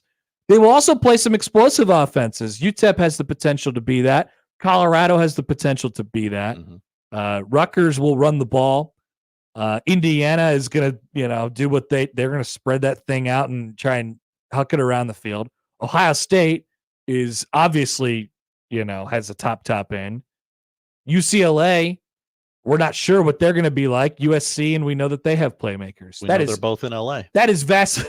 UCLA, we're in LA. We're in LA with USC. So that is discernibly different. I don't think it's a murderer's row of quarterbacks. I don't think it's a murderer's row of offenses, but it is it's definitely different than it was a year ago. Shador is the best quarterback that will play all year. Yes. What's wrong? You don't like Ethan Kaliakmanis? I do not. How about Willie, Big Willie style? Don't like his prospects. No. You don't like Will Howard? I mean, he's going to win a lot of games, and he's the quarterback. He'll get a lot of credit for it. 100%. Yeah. There might be somebody else starting at quarterback by the end of the year. Who's USC's quarterback? Miller Moss. That's right. A man named Miller Moss. Sounds like a USC quarterback. I believe UCLA is going with a man named Ethan Garbers. That's right. Okay. Yeah, I think they'll be statistically worse. Yeah, Shador's the best quarterback this week. I think with your eyes, you'll be like, yeah, this is about the same. I think they are. I think with my eyes, they'll be better. I think they are. From a personnel standpoint, everybody's back. They're a year older. They're a year more confident in the scheme. They have more depth. They have more proven depth. They have a little bit. This is the yet to be determined part. I don't know if they have any more explosion. I don't know if they have any more explosiveness, I guess I should say. But I think from an eye test perspective, they are going to be better. Would you give up like 10 points in, like, be 10 points worse in every statistical category? 10 points? Like 10 places. Okay. For a bunch of turnovers? 10 more turnovers? Yeah, I would. Yeah, I think you would. Yeah, I most certainly would. Yeah. I also think, so here's the other argument for it being better. I've made this before. Nebraska's defense was put in tons of precarious situations a year ago, where teams, had short fields and went down and scored. That could also be another reason for some of these yardage shortages that Nebraska had last year. Oh yeah. Yeah. Think about that. I mean, that's okay. That's real. Yeah. They were playing short fields the whole 100%. Yeah. 100%. So that matters in this context too. I do think they'll be seeing better quarterbacks, but I do think Nebraska's offense, and its ability to actually hopefully possess the ball and not turn it over and not put them in such bad spots, will help this defense get more confident, get downhill, get rests, things like that. That should manifest itself in one of the key stats that they weren't very good in last year. Third down conversions, right? They're just, by the end of the drives, they just wore down. And certainly by the end of the season, they wore down as well. I mean, there was a lot of situations at the end of the year last year where it was the defense losing the game for them. Obviously, we remember the picks, but after the picks, they went down and scored. Like relentlessly. Maryland did it. Wisconsin did it. Iowa did it. They only had like 2 plays to move it into field goal range, right? And make it and win. But yeah, I mean, there was some of that was on the defense too. Eye test perspective, I think they'll be better. I think these are really tough standards to live up to. They are top 15 in the country in basically every major statistical category. But where I think they'll be much better this year is in the turnover and third down conversion category. If those numbers come up, the output of allowing 18.3 points per game should stay about the same. That's the hope. Nebraska stays in that range, and the offense goes up from, whatever it was. I think it was around 18 last year to in the mid to upper, 20s. And that creates your formula. So my answer to the question is better. They'll be better. Nebraska's defense will be better this coming year, starting on Saturday. Better. Connor. And this is more of an eye test thing. This is like a, college football playoff selection committee type of deal. I got some teams on the bubble here. I'm going to say better. This one's better. I wrote down worse, but you sounded more detailed than me. Yeah. Well, we only get those 2 words to use. I know. Better or worse. That's it. All right. If you guys have thoughts, please let us know. 402-951-1620. Kyle says, hi, Kyle. I think the defense will be better simply because they hopefully won't be on the field too much. They were on the field a lot. That is most certainly a very, very big deal here. There's no doubt about it. Also, we got asked earlier about some of the NFL guys, some of the Huskers in the NFL who got waived or cut yesterday. There's an update to one via our dear friend Parker J. Gabriel. Young Parker. Broncos expected to sign cornerback Quinton Newsome back to the practice squad. Hello. As expected. So there'll be a lot of guys who pick up practice squad spots as well. All right, we'll be back with Mitch Sherman of The Athletic. Plenty of things to discuss with him coming up on 1620 The Zone.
Who do you want to talk about first?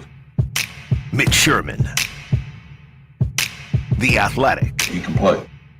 And we need people that can play. And we'll never be royals. Let me live that fantasy. Oh. Mitch Sherman, The Athletic. On the Connor Happer Show. On 1620, The Zone. He can play. Thank you, Lord. That song comes on just as the Royals live pregame show begins. Brought to you by it's either Price Chopper or the other one, Rally House. I'm not sure. Maybe they're flip. Yeah, no, it's Price Chopper. Hey, Mitch, what's going on? Hey, Connor, are you going to be able to focus on your show at all today? No. Or just completely watch the game? No. There's 3 TVs in here. One of them doesn't work. One of them has Paul Skeens on it, and the other one has the Royals game. Okay. So, no, That I will sounds not right. be focused on anything except for those things. Well, I can't wait. I was trying to get done with all of my work by noon, but that's not going to happen. So I'll be distracted. Probably have a bad story to publish tomorrow. The last time, when the Royals had their run in 14 and 15, were you able to make it to any playoff games? What were you doing at the time? Yeah. Oh, yeah. I was working for ESPN. I was covering college football. I did make it to some playoff games. Well, in 14, I went to an ALCS game, ALDS game against the Orioles. That Yes. was ALDS. That was the CS. CS. Okay. So it got rained out. I went down and the game got rained out. So I was with three buddies. We got a room at the downtown Marriott, and then some of the Royals were there that night. Like Hosmer was there, and we saw a few other guys. Like because the game got rained out, so they had nowhere to go, and they had family in town for the series. So those guys were just like hanging out in the lobby of the hotel. So that was a little bonus. And we we weren't like fanboying out on him or anything. It was just like, hey, look, there's Eric Hosmer just over there. Hosmer is known for buying people beers after events and things like that. Yeah, like we went out to get coffee the next morning and walking down by the Power and Light, and there were a couple Royals walking down the street. Amazing. So, they were just every man. So we went to the game the next day and they won. And in 15, I tried to go to game 1 of the World Series against the Giants and tailgated. And I think a friend and I had a number that we were going to pay to get tickets. We went without tickets. We had a number in our mind, and I want to say it was like $500 a ticket. Like we were willing to go that high, and they never got that low. It wasn't close. Yeah. I mean, I made it to like $750 or something. We're like, no, we're not. No. So we went to Power and Light. We dejectedly got into the vehicle and went to Power and Light to watch it with the masses. And I think by the time we got there, it was already like 3 or 4 to nothing. The Giants were ahead. That was also if it was 15, it was the Mets. It was 14. It was 14. It was 14. In 15, the series began. Did it begin in Kansas City? Yeah, it did, because Gordon hit the home run, the rain delay. Oh, yeah. That would have been an amazing game to be at. I would have been so mad if I had a chance to go to that game and missed it. Yes. No. Yeah. The one I missed was in 14, game 1 against the Giants. Okay, that's fine. And it was okay to miss. Watched it in downtown Kansas City. So that was it. In 15, I don't think I even tried to go back. Yeah, I went to one. It was the parade. It was the 2014 American League Wild Card game. It's the only playoff game I went to in those 2 years. What a great one! I went to the parade in 15. Yeah. Oh, with the billions of people there. Mm-hmm. I can't go 10. I can't go like 10 minutes without seeing a picture from that. Anyway, hopefully we have that to think about coming up in a month or so. Let's talk about football, considering the season does begin on Saturday. As we've discussed ad nauseum on our podcast, Mitch, we've sort of run out of topics at this point. But one of them we did discuss this morning was about Nebraska's defense, and will it be better? Will it be worse? There's so many arms that go into that question. The offense matters. Nebraska's growing up and getting older and getting more depth matters, obviously. Is it possible that they could look better to the eye, but worse statistically this year? Sure. Well, it depends on the statistic, because if you're talking about turnovers, third down percentage, big plays, red zone, the stuff that they've put in, then I think those statistics are going to need to improve, or a bunch of them are going to need to improve for this to be considered a better defense. But they might allow more points or more yards this year, especially yards. Points is kind of an important thing for the success of a defense. But yards, look, Nebraska played a lot of bad offenses last year. They played in the Big Ten West, and that's not the case this year. There's still a few of those types of offenses on the schedule, but even the teams that struggled offensively, you would think are going to be better in 2024. Like, Iowa's not going to be worse offensively, I don't think, this year than it was a year ago. I mean, I wonder. Beat Nebraska with a bad offense. Wisconsin beat Nebraska with a bad offense that'll probably be better this year.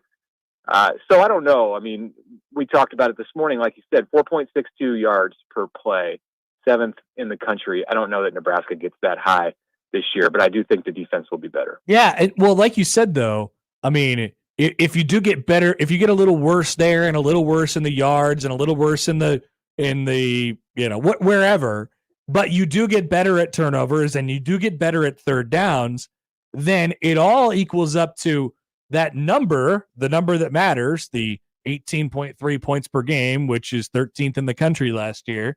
That number could end up being the same. It just comes from kind of different places. Mm-hmm. It could even be a little higher. I mean, they're going to play a different brand of football this year. You could have a better defense and give up 19 or 20 points a game.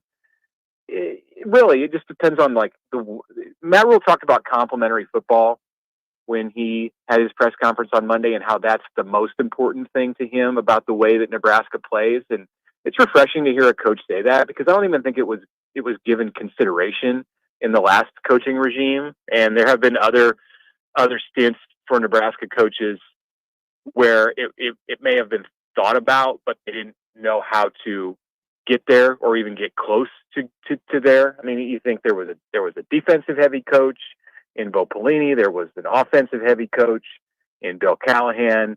With Frost, it was disjointed between the offense and defense and special teams. He was an offensive heavy coach. This regime, they're going to play.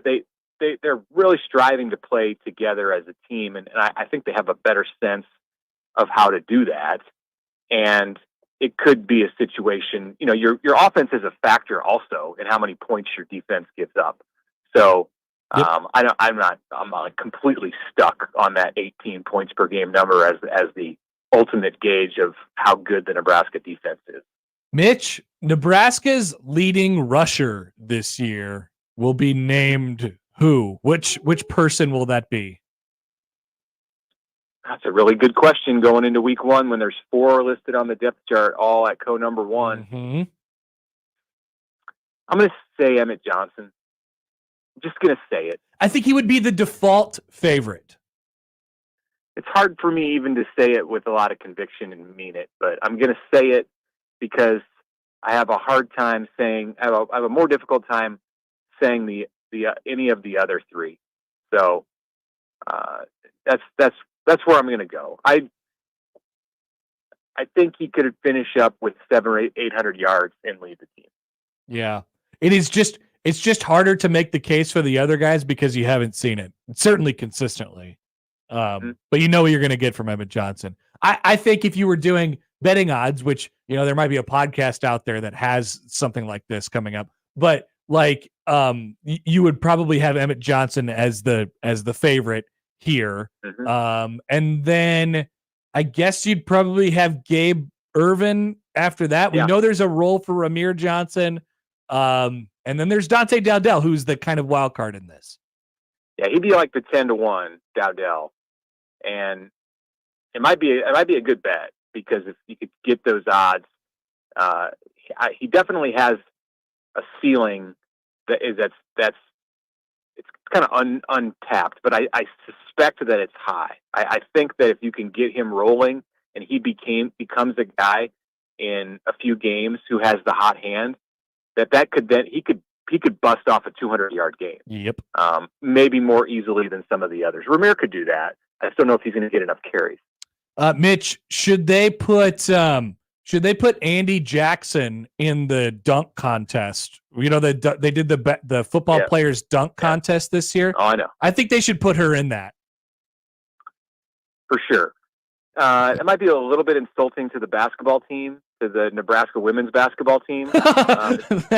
That's probably true. Yeah. But I think she jumps higher than anybody on the Nebraska women's basketball team. Her vert is higher. 100%. Yes. Yeah. They said last night that she touches 10'10". So she can dunk. Definitely. I would like to know should we measure her hands? How is she going to get the ball over the rim? I don't know. This is going to have to be explored. It sounds like a good reporting project. I believe I asked her last year about that because at that time she was reputed to be able to go way past 10 feet with her reach. And if I remember right, I asked her. I wrote a story about Nebraska's volleyball freshman a year ago, and we touched on it, and I don't remember what the answer was. It wasn't so out there that I had to do something with that information. But you just asked her like straight up, like, can you dunk? I think so. Yeah. I think she can, but we talked about the size of the bat. She could dunk. I believe she said she could dunk a volleyball. But now if you added 3 inches and you can get 10'10", like that should be plenty. Yeah. To be able to dunk. I would think that she could probably do the thing that they used to do in all the old school dunk contests. That used to be a really cool dunk where you would dip your entire forearm into the rim and just kind of hang there for a minute. I used to love that dunk. They don't do that anymore. It must not be cool anymore. I don't think she can do that. But no, we'll look into it. She's a great athlete, incredible athlete. If you're not watching Andy Jackson, it's a reason alone to watch Nebraska play volleyball this weekend. Yeah, it's a lot of fun. Mitch, thanks. Enjoy the Royals game this afternoon. Thanks, you too. That's Mitch Sherman of Z Athletic. He's got various season preview stuff going on right now. Dylan Raiola's plan, I guess the plan of Dylan Raiola. There's also some other Husker-related stuff on The Athletic as well. They pop up in a lot of national articles, Josh. A lot of national articles. Yep. College Football Hope-O-Meter 2024. What should Nebraska fans' hope be like? How do you feel about your team's chances? I mean, apparently 96% of Nebraska fans are optimistic. Yes, definitely. Many people are optimistic around here, Josh. Oh, I was gonna bounce my take off of him because it's something we briefly talked about on the podcast. Oh, we'll do that later. I still got the surprising take later on in the show. Don't forget to get your questions in for the tweet bag. We got a few. We could use a few more. We'll still talk to Brett Bloomquist of the El Paso Times. We'll still talk to Robin Washut of Husker Online. Wanted to come on the Connor Happer Show on 1620 The Zone.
And now we've reached the point in the show where Josh Odson reads the peculiar, the bizarre, the comical, the odd news with Odd Son. Odd news, Odd Son. See what we did there? The odd news with Oddson. Breaking news from Nike. Nike has signed Colorado QB Shedeur Sanders to an NIL footwear and apparel deal. He didn't have one already? Well, he is the quarterback at Colorado, so he has to wear Nike stuff, but not an individual one. I wonder what the Shedeur brand will look like. Probably something like this. A line of Nike watches. Holding up your wrist. Yeah. What a stupid thing. Can't wait till they lose like at least 7 games this year. Ooh. Fun. Yeah, it's going to be awesome. Can't wait. Josh, odd news. What do we got? We go to baseball, the south side of Chicago to be exact. Yeah, they're a disaster, huh? They are a disaster, and last night might have been rock bottom. I don't know. That's a good question because in this specific case, it extends out to the organization. Right. Obviously, you have to have a bad baseball team to lose as much as they have, but you probably have to have a bad organization as well. But now we know for sure nobody has any idea what they're doing over there. Continue. The Chicago White Sox are 31-101. 43.5 games out of the first place Kansas City Royals. And Cleveland Guardians, to be fair. Threw that in there for you, Connor. But last night they played the defending World Series champion Texas Rangers, and the game, unfortunately, they did not get to finish it. A rain delay was called. 4 pitches into the game. That's right. 1, 2, 3, 4 pitches. If we're going by the pitch clock, 1 minute, 1 literal minute into the game. Yes. The game was delayed. You might ask, it was delayed. Why did they start this game at all? Great question. I don't have those answers for you, but I do have the oddity that is a rain delay, a rain suspension, 4 pitches into a game. It is the shortest in Major League history. The rules were changed in 2020 so that any game that gets suspended due to rain is picked up from where it left off. Yep.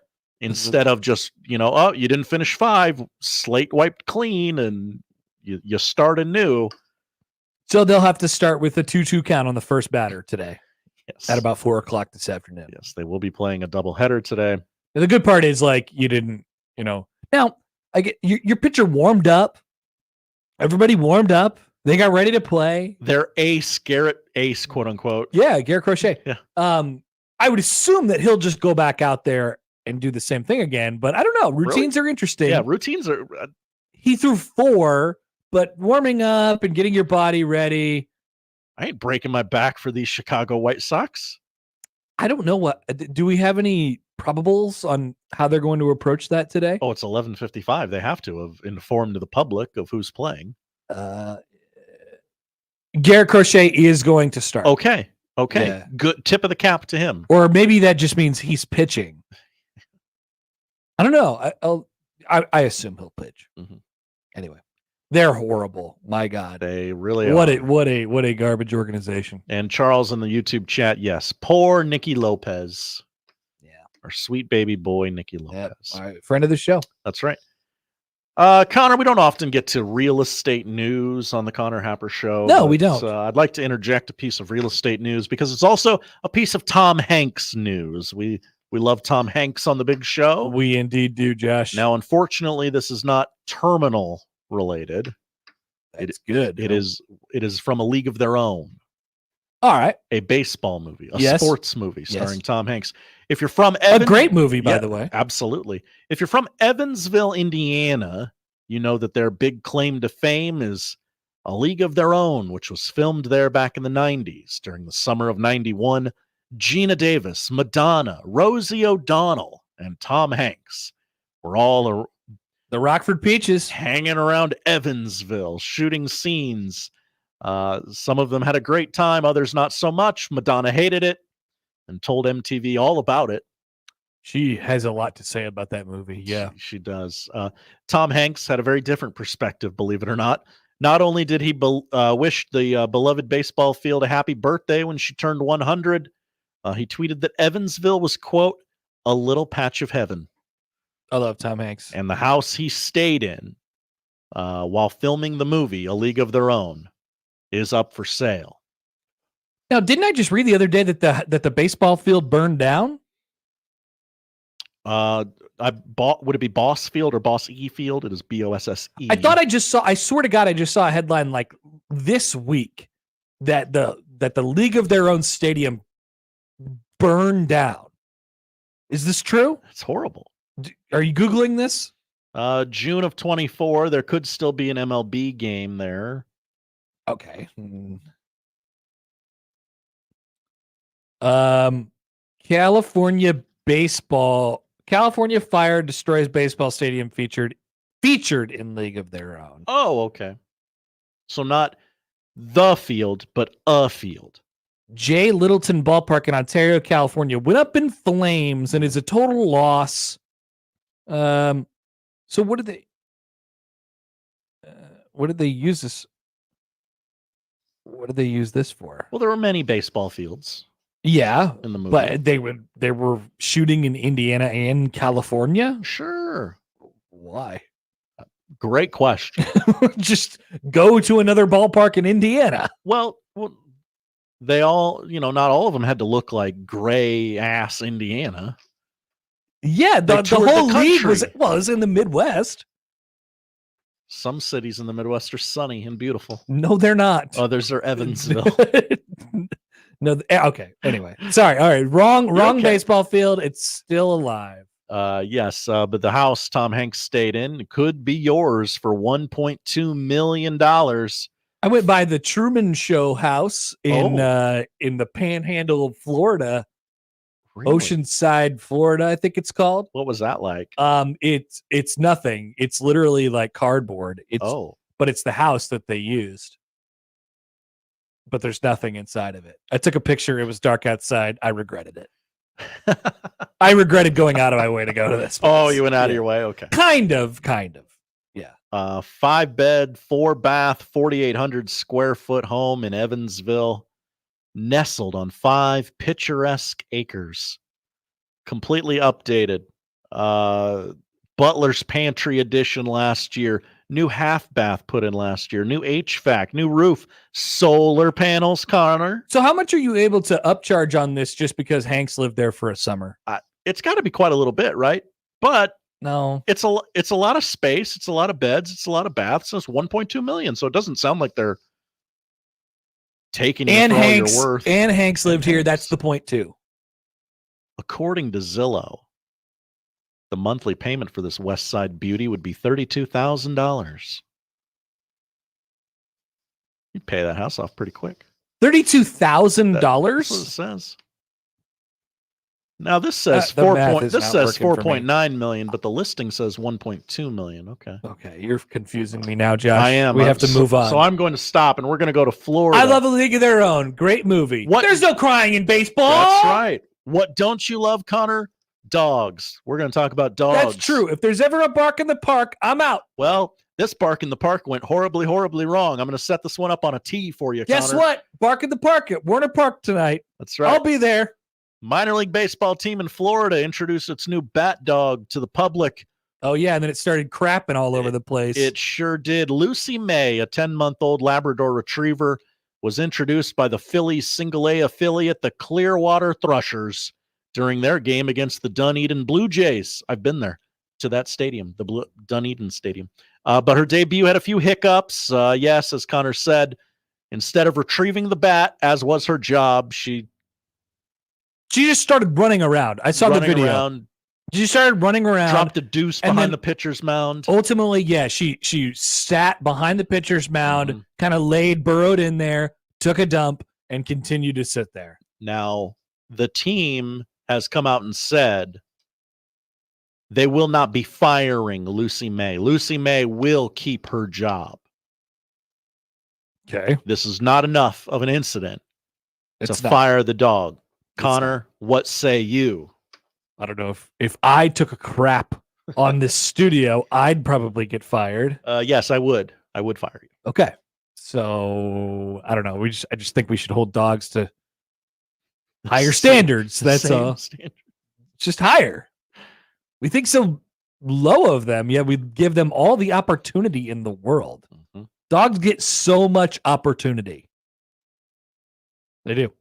I can't disagree with any of this. Also, you know, like you don't have to pay the dog. Maybe you have to pay the owner of the dog. The owner doesn't do anything.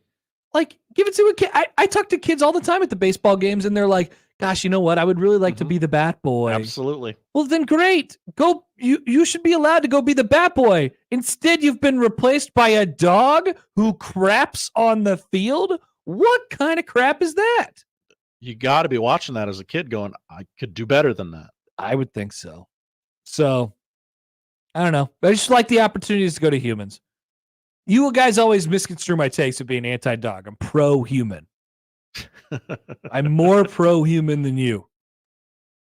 Seemingly. Good spin. Thank you. Good spin, Connor. Brandon tweets into the show. Hi, Brandon. So you can't crap in the studio, but Josh can puke in the studio? Interesting. I puked in a trash can involuntarily. Yeah. A voluntary deuce is a fireable offense. Yes. And it wouldn't be in the trash can, by the way. That's right. All right. Thank you, Josh. Thank you, Connor. Coming up next is the odd news. We still have room for your questions. No, the tweet bag is next. We just did the odd news. Coming up next is the tweet bag. We still have room for your questions. Please get those in at Happer Show, at Connor Happer, the JTech Construction Zone Twitter feed. And then at the bottom of the hour, a little later, I guess, we'll talk to Brett Bloomquist of the El Paso Times, because we have to get a UTEP preview, folks. Nebraska's a football game very, very soon. People forget. But next is the tweet bag on 1620 The Zone. This week's zone deal is to Copal Mexican Cuisine, 129th and Maple, Omaha's best kept secret. No longer. Weekend brunch both on Saturdays and Sundays. Sunday fun day. Happy hour all day Sunday. Sunday sounds like a heck of a day to be at Copal. In this deal, you get 22 $25 vouchers for just $25. That would be half off. On sale, as always, Friday at 9, 1620thezone.com.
is the Tweet Bag. You send your questions in, and we answer them. Like no other radio segment ever. It's the Tweet Bag on the Connor Happer Show. Tweet bag. Show us your tweets. Hell yeah. Hell yeah, Josh says. As the Royals are about to throw first pitch, and I'm about to lose my mind a little bit. It's a good lineup. Good lineup today. Send in your tweets at Happer Show on the J-Tech Construction Zone Twitter feed. We have about 15 to 20 minutes here. Let's party on. I got some stuff on the text line that Josh has never logged into. Not able to. Not able to? That Yeah. can't be right. No, it says, hey, would you like to set up your text account? And I'm like, it already was. Okay. Well, maybe that's the truth then. So I can do that, but the rest of them are coming from the tweets and the comments. Josh, what do we got? And the emails, I guess. We're going to start in the emails. All right. Chris. It's a Oh, no. box. We read that one, so I'm going to delete that. Brian. Hey, Brian. Tweets the show. Now that UNO made the horrendous decision to switch from Pepsi products to nasty bleep Coke products. What the hell is this take? Starting off aggressive, Brian, with a Y. What do we feel is a bigger divide in America? Pepsi v. Coke or left v. right politically? Okay, definitely left v. right politically. Yes, people die over that. To answer the second question, the first part of it is just a statement, and I can't even really comprehend how abhorrent it is. It's certainly. I mean, that's horrifying. Certainly in the minority, right? I mean, like, usually, if there is the random contrarian who's like, hey, you know what? I like Pepsi more than Coke. I just think it's a deeper lot, whatever the reasoning might be. They come up with a reason in their head and they're like, you know what? I'm just going to say it out loud just so I could be that guy. That's cool. Whatever. I know there's people like that out there. I have never in all my days heard anyone say, hey, Coke products are trash cans and Pepsi is the superior. Never have I heard that. Even, and we're talking about not just Coke versus Pepsi. We're talking about the line of products that they offer. Even because I can see that. I know there's people who like Pepsi over Coke. Yeah, they're like, oh, Jacob Padilla is like, oh, Mountain Dew. I need my Pepsi. Yeah. So that's insane. Also, it was a great decision by UNO. Good call by them. I love Omaha PepsiCo. Get out! Get out! What a start to the ball game for your first place Kansas City Royals. Fourth pitch of the game. Gonzo. 11th home run of the year. Exit velo of 101. Launch angle 23 degrees. I can't believe this is my life. Smiling through it all. I can't believe this is my life. Coke's better than Pepsi. Good job by UNO.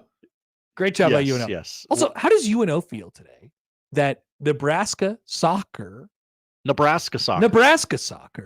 is wearing black kits for their matchup with Omaha? Yeah. With Omaha. If I was Omaha, I wear a red kit. Yeah, yeah. It would say GBR on it. Oh no, that's our Go Bulls run. Go Bulls run. We go to the YouTube chat. All right. Charles. Hey, Charles. Is LinkedIn just Facebook in a polo shirt and khakis? Yes. Yes, it is. Good one. We go to Star Wars Fiend. Connor and Josh, Madden 25 snuck in Taylor Swift's likeness for the Chiefs fans. Wait, they did? I didn't know this. Is this true? Regardless, what likeness of a fan should the NCAA put in for the Huskers? Jack Mitchell? Sipple? A bearded Connor? Well, Connor is bearded. You could just say Connor. I have to check this out. Is this true? I don't know. Taylor Swift is in Madden? Quick little Google here. We'll see what comes up.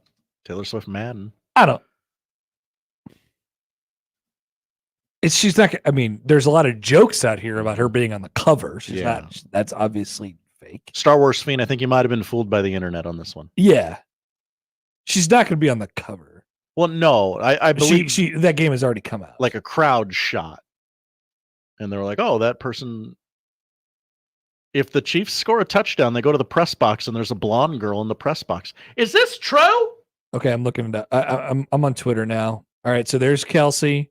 This is insane. There's Kelsey, touchdown. He's doing his little dancey dance, doing a celebration. Go to that press box. Cut to it. And Smash cut.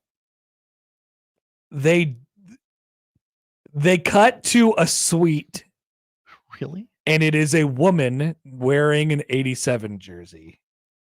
Like a stick. Wow. Woman. Yeah. Well, she's jumping up and down. Look, we don't comment on Taylor Swift's body, okay? It's not her. It couldn't be her. No. Her name, image, and likeness was not requested. That's for right. this. That's right. She's a little that litigious. is funny. That is funny. That's very funny. Who would they put? So the question was media or just anybody? For the anybody for the college game. Der Wiener Schlinger. Yes. You gotta have the giant hot dog cannon guy. Yeah. I would prefer the Gatlin gun. T-shirt Gatlin gun. Yeah. T-shirt Gatlin gun with weirdo Herbie on the back with his corn cob in his pocket riding a tractor would be pretty sick on a video game. Yeah. They're pretty cool on a video game. Those are our options. Yeah. I think. I like those. Sal. Hey, Sal. What is the most unwatchable Nebraska game from the past? Mine, the Wisconsin Big Ten Championship game. Nightmare. Oh, boy. So is this like the Unwatchables podcast? Not the Rewatchables podcast, the Unwatchables podcast? Yes. Josh, if you're listening to this on double speed, slow it down a bit. I don't know, man. Like, it gets worse than that, right? Yeah, that wasn't bottom for the program. Yeah. I mean, you could either take that approach to it or you could take more painful. And it gets more painful than 70-31 or whatever it was. You could get Texas 12-10 is more painful than that. That was way worse. Definitely. That was way worse. 62-3. There's no sense in watching that game over again against Ohio State. There wouldn't be any sense in it. Like the other games are big games you would want to watch are close, and Nebraska loses in excruciating fashion. I'll tell you which game I wouldn't want to watch again. The 2010 Texas A&M game. That would hurt. Yeah. That is still one of the... That one doesn't pop up as much as the other ones. Yeah. But obviously, Red Out Around the World. I'm trying to think of like really, really Get Out. Oh my! That's 2-0, baby. Vinny Pasquatch. There he goes. He's walking around. 19th home run of the season for Vinny Pasquantino. Royals up 2-0. 1 out in the top of the first. There he goes. It's a Pasquatch. If you know a Guardians fan, hug him. Nope. Screw him. Travis has some suggestions. The 2021 Black Friday game, the 2001 Black Friday game, Texas 09, 06, 96. Yeah, the Terrence Nunn fumble would be a tough one. Michigan 2021. In fact, I've watched that game and had a good time watching it again. It did not a good time, but it was a good game. 09 Iowa State, that would suck. Yeah, that was 6 the Melvin turnovers, Gordon right? game. The Melvin Gordon game in 2014 was so interesting because Nebraska was up. I mean, they were really in control. It was 14-3 or 17-3. I'm like, holy smokes, this is the day. They're wearing their all-white jerseys. They're in Wisconsin. They're going to win. 17-3. They're in control. They popped one. It was just like an off tackle, like, here you go. Took it to the house. And it was like, well, we lost. We're up 17-10. We lost. So, yeah. Heath says 2018 Akron, unwatchable. Indeed. Literally unwatchable. They did kick it off. So, actually, not true. Oh. They did kick it off. And then Butch Hug walked out on the field, and he pointed. I don't know what my answer would be. It'd probably be Red Out Around the World. I hate that game. I get sick talking about it. Matt on the tweet line. brings us to a question. Hello, about Matt on the tweet line. fatherhood. Yes. Congratulations, Connor, on becoming a father. My question is, how many diapers have you ruined trying to put it on your baby, and how many accidents have we had because you didn't know how to put the diaper on the baby correctly? I don't think nothing crazy. Sometimes A couple of the early ones too loose. I am actually an over tight. Okay. Like I will, and Ratchet like that this sucker in. It's like this is probably not a good thing for her, but I don't want it to slide down No, because then all of a sudden you get a mess. I'd rather, yes, I'm with you. She has stuck her foot in crap a couple times. Sure. She kind of flails around. That happens. She has discovered that her arms and legs exist, and she's using them. So sometimes you get crap on some stuff. She pees on us all the time.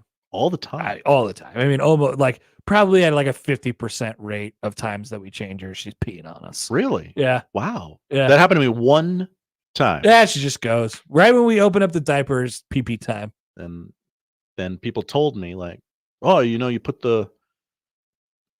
just use the new clean diaper as a guard against the pee. Yeah, but then you're wasting a diaper. But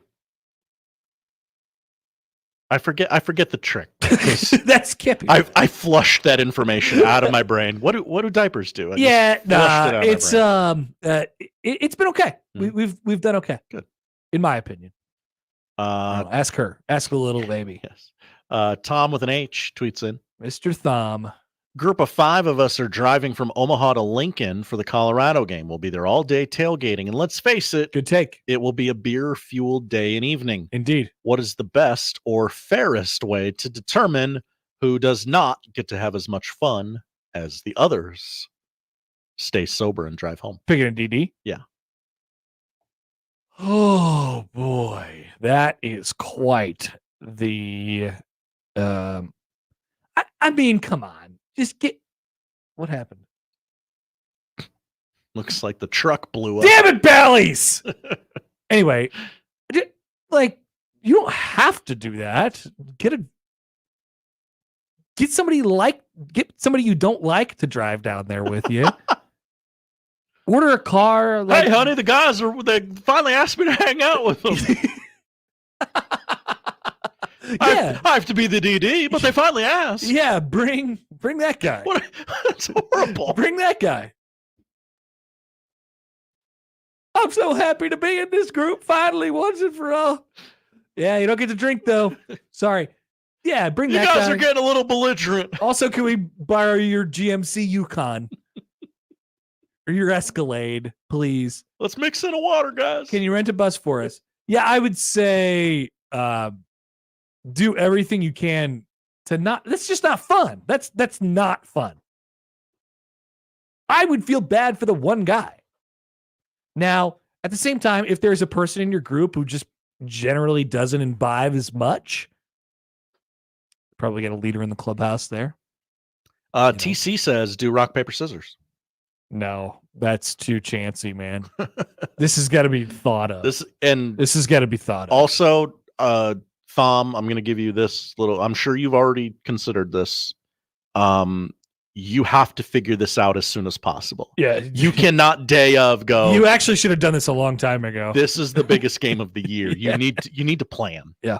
All right. I'm going to rip a few off here on the old text line. Please do. Christopher. Hi, Chris. What closed Omaha business / restaurant / store do you miss the most? Wow. Rosenblatt Stadium. You know, this is going to surprise even me. If Indian Hills Theater was open, I'd go a lot. The Dollar Theater at West. Yeah. What's that? 120th Center. Westgate Plaza. Yes. Westgate Plaza. No, that's 84th Street. No. It's what's that little golf course right there? That little golf course. Help us out, friends. It's where the Hooters used to be. Yeah. You know. There was a TJ Maxx there. I don't know if it's still there. Yeah. Nobby's used to be kind of right over there. I do miss Nobby's. I drove by that area maybe a week or two ago. And I said, Westwood. Westwood. Thank you, Charles. Nobbies. What happened to Nobbies? Very, very sad. I miss Nobbies. Sometimes I like to go in there and just, grab a kazoo and say, Halloween right around the corner. Yep. Who among us would not take a stroll through the Nobbies? I know. So much room for activities. Yep. Michael. Hi, Michael.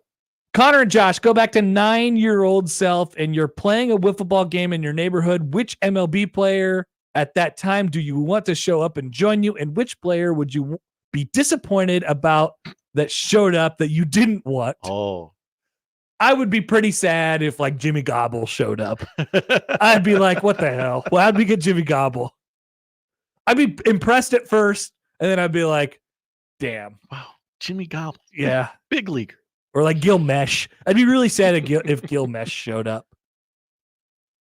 Afi Perez, like Jeremy Offelt, young Jeremy Offelt. I remember. I just wouldn't be very happy with any of those. I don't know if the timeline syncs up. I remember really hating Jack McDowell. Yeah. I would have loved Mike Sweeney to be there. Or one of the guys that I would impersonate their batting stance, like Gary Sheffield or, Ichiro. Yeah. If Ichiro was just strolling around my neighborhood in Northwest Omaha, popped in the backyard, he would have been incredible. There are two Braves that I would really like to have showed up. Obviously, Chipper Jones, for whatever reason. And Connor, I'm sure you've got a Royal that you're just like had a terrible career, but you're just obsessed with. Ryan Klesko. I just loved Ryan Klesko. I don't know why. Back during that time, I don't know. Mark Grudzalanek. I wouldn't have wanted him to show up. We're like their performance. Joe Randa. I love Joe Randa, but Joe Randa was good. Joe Randa was really good. Johnny Damon, Jermaine Dye, Carlos Beltran. Hey, Ryan Klesko has a 26.7 career WAR. Yeah, Ryan Klesko was okay. He didn't have a terrible career. By the way, on the wiffle ball thing, we played tennis ball. Tennis ball? Yeah, we played tennis ball. Like with aluminum bats and a tennis ball? Not aluminum bats, like okay. plastic bats and a tennis ball. Yeah. You could throw it harder. It better simulated baseball. And that's what it's all about. Jesse. Pulling this from the evening show. All right, so has this been already asked to them? Hopefully not. Who would win between a taco and a grilled cheese? In like a fight? Or which am I picking up and eating first? Taco seems pretty lightweight. Grilled cheese got that heft to it. Yeah. Midwestern. It's stuck. Offensive it lineman. sticks together a little easier. Taco falls apart almost instantly. Jason Siegel, mispronouncer. That's right. Pepsi versus Coke is not a debate. That guy should be perma banned from the show. Pepsi's trash. Ban him, Connor. Take a stand. Good text. Yeah. Jeff writes in, imagine cheering for regular season baseball. You're a sicko. This isn't regular season anymore, baby. This is the real stuff. This is what the stretch run, you could call it. Yeah.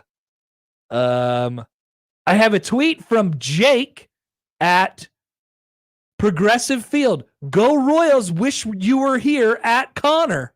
Whoa, hello. That makes me sad and jealous. But thank you for the text, Jake. Appreciate that. From the 402, if you had a boy, how likely were you to name him Michelob? I'd say Happer. unlikely. Unlikely. Sad.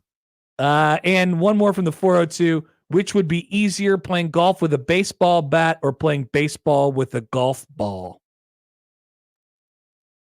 One more time. I'm sorry. Playing golf with a baseball bat or playing baseball with a golf ball? Baseball with a golf ball. Seems like the way I'd go, just not thinking about it, just gut reaction. Yeah. I don't know. Like, if you make contact, you're not going to get out. They're not catching that tiny ball, and you're going to hit it 300 miles an hour. Somebody's going to die in golf baseball for sure. Playing golf with a baseball bat is difficult. Have you ever tried to do that? You would need a long. I mean, if you could optimize the bat in such a way where you can make it work for you, you almost turn it into some sort of a paddle. But then it's not a baseball bat anymore. Then maybe. We're talking here, but as it stands, as the equipment stands as it is right now, it's probably going to be the golf ball, baseball bat. Okay. For me. Jason and Pender says, I too didn't like Jack McDowell until I met him a few years ago. He was down to earth and loves drinking beers. Whoa. Blackjack. Way to go. Text from the 202. Hi, 202. The taco and grilled cheese question is stolen from the movie Hot Rod with Andy Samberg. I remember that movie. The answer in the movie is grilled cheese would win, but if it's prison rules, the taco would win. I haven't seen that movie in a long time. Is that worth a rewatch by this point? I don't remember. I think I saw it once and was like, meh. Yeah, it's kind of a cult classic, Yeah. I think. All right. Brett is giving you a diaper tip.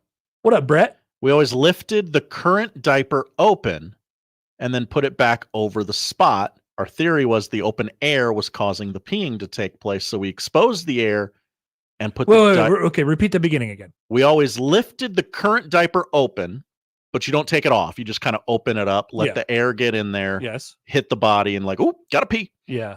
You cover it. Instead of doing that, you do what? You cover the parts Yeah. so that the pee is caught by the diaper you're changing anyway.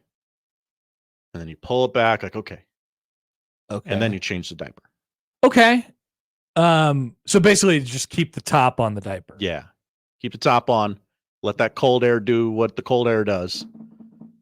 And then bam. It's a good theory. I'd test anything out at this point. Mm-hmm. Sounds good to me. All right. That's Tweetbag. Thank you for participating. A couple more minutes. We'll talk to Brett Bloomquist, El Paso Times. Talk about the UTEP Miners coming up, but a few more things. I'll do my surprising take. Coming back surprise. Next on 1620 The Zone.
He does it the only way he knows how. With his massive sports brain sprinkled with a smidgen of rabble-rousing. Let's get back to the Connor Happer Show on 1620 The Zone. All right, we're back. Red Out Week rolls on. We'll be at Oscars tomorrow. Lunchy time. Chicken wings. Nom, nom, nom. Who wants them? Me. They got other stuff there too. I'm sure it's good, but I only get the chicken wings. Please join us out at Oscars, 172nd and Center-ish. Tomorrow, the Connor Happer Show and on Sportsmanlike Conduct will be there. It's brought to you by Union Bank and Trust Red Out Week. Brett Bloomquist, the El Paso Times, will join us to talk about UTEP. They have an unresolved quarterback situation at UTEP, or are they just playing some games? I'll ask that same question of our Nebraska Cornhuskers. Josh. Josh. This will qualify as my surprising take of the day, because I'm going to call Nebraska on their bluff here a little bit. So one of the main talking points all offseason, for whatever reason, has become, okay, well, Dylan Raiola is going to be the quarterback. What happens with Mr. Heine?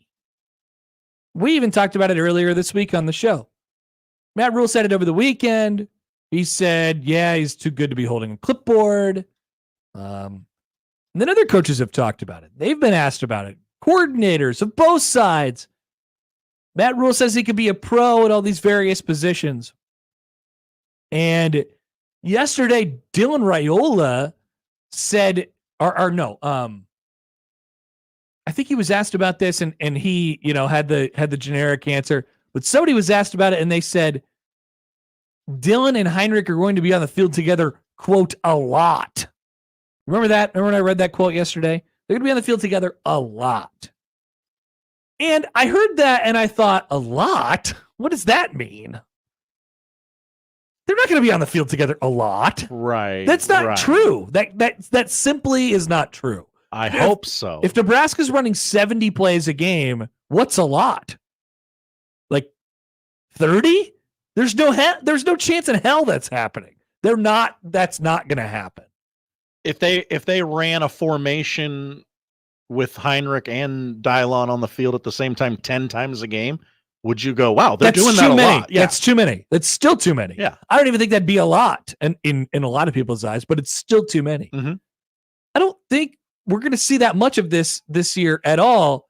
And in fact, I've now flipped over the last 24 to 48 hours. I actually think they're bluffing this whole thing. I think they're bluffing this whole thing now. Oh. I think that they continue to say this with the expectation that opponents will have to prepare yet another thing. When are we going to see this? Hey, this little curveball, when this guy comes into the game, it's another thing to think about. Then you got to do it once or twice, right? Well, if you say you're going to be doing it a lot and then you don't do it at all, doesn't it have the same effect? Haven't you given them enough to think about? It's coming. Right. They're due for it. Maybe you have to do it a little bit. I certainly don't think they're going to be doing it at all or a lot rather. But I have actually now switched over to, I don't know how much they'll be doing it at all. I think this is now an overblown storyline that we don't need to be thinking about this much. We've certainly given a lot of airtime to it over the last several weeks. What's his role going to be? What is he going to do? Is he going to play? What's it look like? I'm guilty of it. I've asked everyone that we've had on the show all the various questions about this. I'll say this. I think it's more likely to not happen at all than it is to happen, quote, a lot. And if I was going to have a take today, if you were like, Connor, come on, bear down, have a take. I'd say that you'll see this you'll see Heinrich Harburg in the game against the UTEP Miners, 0 plays. 0 plays. And then you can say after the game, yeah, we're kind of holding on to some stuff. We don't want to show everything that we have against UTEP. So you can still kind of tease it, right? That it's in our bag of tricks. It's in our bag of tricks. Well, I guess we're kind of crazy. I guess you're right. We are kind of crazy. People will ask if he doesn't play in the UTEP game and Nebraska wins by like 30. Why didn't he play? They'll be like, why didn't he play? And then they'll be like, well, I just didn't fit in the game plan. We'll see what happens. Didn't need to reveal that. Yeah. You're right. Okay. So you leave open the possibility that it could still happen, right? In week 2 or whatever. I just I don't know. I don't think we're going to see much of him. That's now where, as Matt Rule said on Monday, I don't know why. That's just how I feel. Okay. That's just how I feel. I don't think we're going to see any Heinrich Harburg on Saturday. 0 seconds of him, with the exception of camera shots showing him signaling in plays. 0 times on the field. But he said he didn't want to just he just didn't want to hold a clipboard. Well, not everybody gets to be the starting quarterback. I don't think you hold clipboards anymore. No, you don't really need a clipboard. You got iPads for that stuff. Remember, don't be shocked when you see a guy looking at an iPad on the sideline on Saturday. What's he doing? It's okay. He's getting the tape. He's getting the tape right there. Eric writes in. Hello, Eric. Subject line plays. And what if it works? And what if works? Why wouldn't you want it to happen? They weren't lying last year. He literally had plays written for him against Minnesota. I'm not sure that I understand the question, but yes, he did because he caught a pass in that game. People forget. Yeah, I don't think they're gonna. I don't think they're gonna do it. I don't think they're. I think they're at the very least overshooting how much they're gonna do it. Maybe it is possible, Josh, that I've talked myself into enough of a pretzel that I am now way, way, way overthinking this. That is indeed possible. I am willing. But I think they're bluffing. I'm willing to meet you at they've overplayed their hand. That's my official stance. They're bluffing. And just the tone and tenor of your voice, you sound like a man that has talked himself into a pretzel. 100%. I'm pretzel man. You would have had this take 3 weeks ago. I would have if I wouldn't have been gone for 3 weeks. Yeah. Yeah, that's true. Damn it. I would have sniffed this out a long time ago. Couldn't made it 3 more days. But what if I'm right, Josh? What if I'm right? That's why we go on limbs. That's why we do bold predictions. That's why you say Prime and Shadur won't finish the year at Colorado, just in case it happens. Jeff writes in. Hi, Jeff. Agreed. Sounded weird. When I first heard it, he might get on the field for like 2 plays. Yeah, it just when that word "a lot" came up yesterday, I just got immediately freaked out. Like, what's the pack? Like, they don't have a whole package with him, right? They've got like 3 plays. I don't know. I don't know what it looks like. I don't know what it's going to look like, and maybe that's the key. There's just a giant mystery surrounding this entire thing. Dan writes in. Hi, Dan. Or legit question rather. Is it possible for HH to be a leading rusher for a game this year? Yeah, that's possible. I mean, he'd have to break a big one. Yeah, right? he'd have to rip off a 60-yarder or something like that. But sure, that could happen. I would not rule it out. Yeah. Text from the 402. Hi, 402. Do you think Heine and Dylon will run the Mike stunts to Eric Crouch play? That would be funny if they did against UTEP. Black 41 flash reverse. We're calling it against UTEP. It's not number 1 versus number 2, baby, but it counts just the same. I would not stop laughing. Well, Heine they'd have to run it to the right side.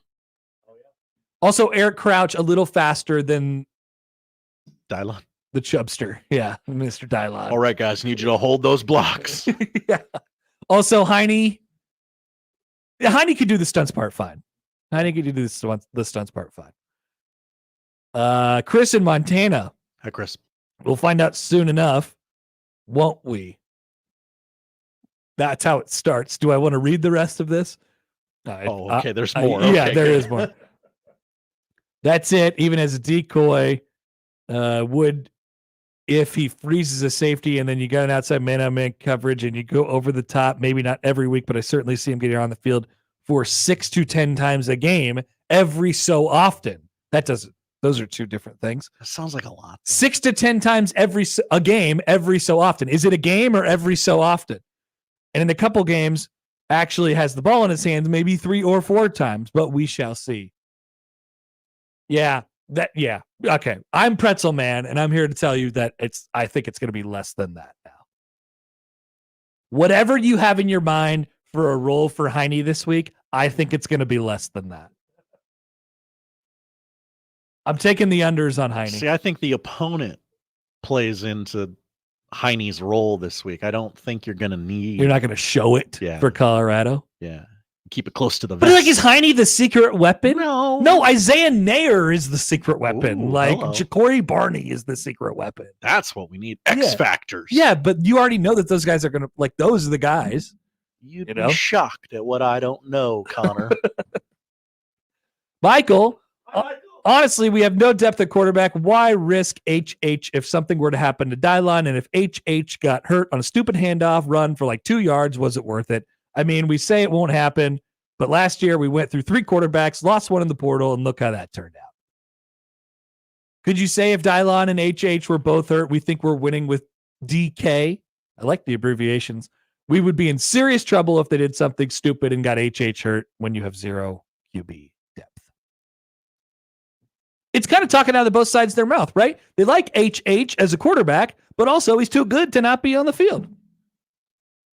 So do you like him as a quarterback and you want to keep him as a quarterback, or do you want to put him on the field? Can't have both. Yes. Can't do that. Can't do that. I am Pretzel Man, and I'm taking the under on Heine's. Maybe we'll have some lines or something like that tomorrow on Heine touches.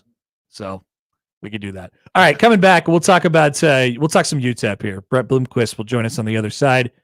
Has there been any resolution to their quarterback situation, or are they just gaming us? A little bit on how Scotty Walden has adjusted to the level and what we don't know about UTEP coming up on the Connor Happer Show on 1620 The Zone. But first, you've heard us talk a lot about FanDuel, America's #1 sportsbook. Got something a little different, a little extra for you this year. Now through September 22nd, all FanDuel customers can bet $5 and get a 3-week free trial of NFL Sunday Ticket from YouTube and YouTube TV. Then with your YouTube TV base plan, you'll be able to watch every regular season Sunday afternoon out-of-market game. All you need is Google account and a current form of payment, and you can cancel anytime. Head to FanDuel.com/Happer. Download America's #1 sportsbook. Once again, now through September 22nd, all FanDuel customers bet $5 and get a 3-week free trial of NFL Sunday Ticket from YouTube and YouTube TV. 21 and over, present in Iowa. Full price of NFL Sunday Ticket will be automatically charged seasonally after the free trial.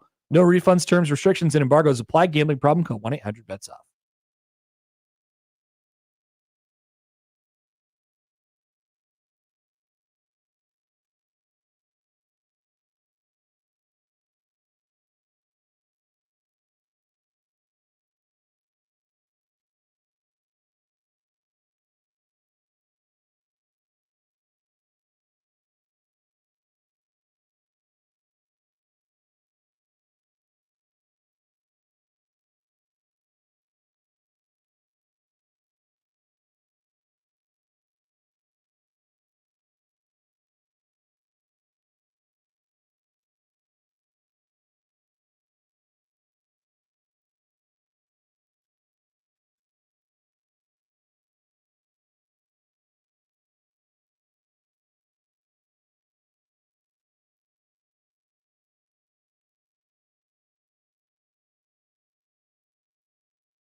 College football is back.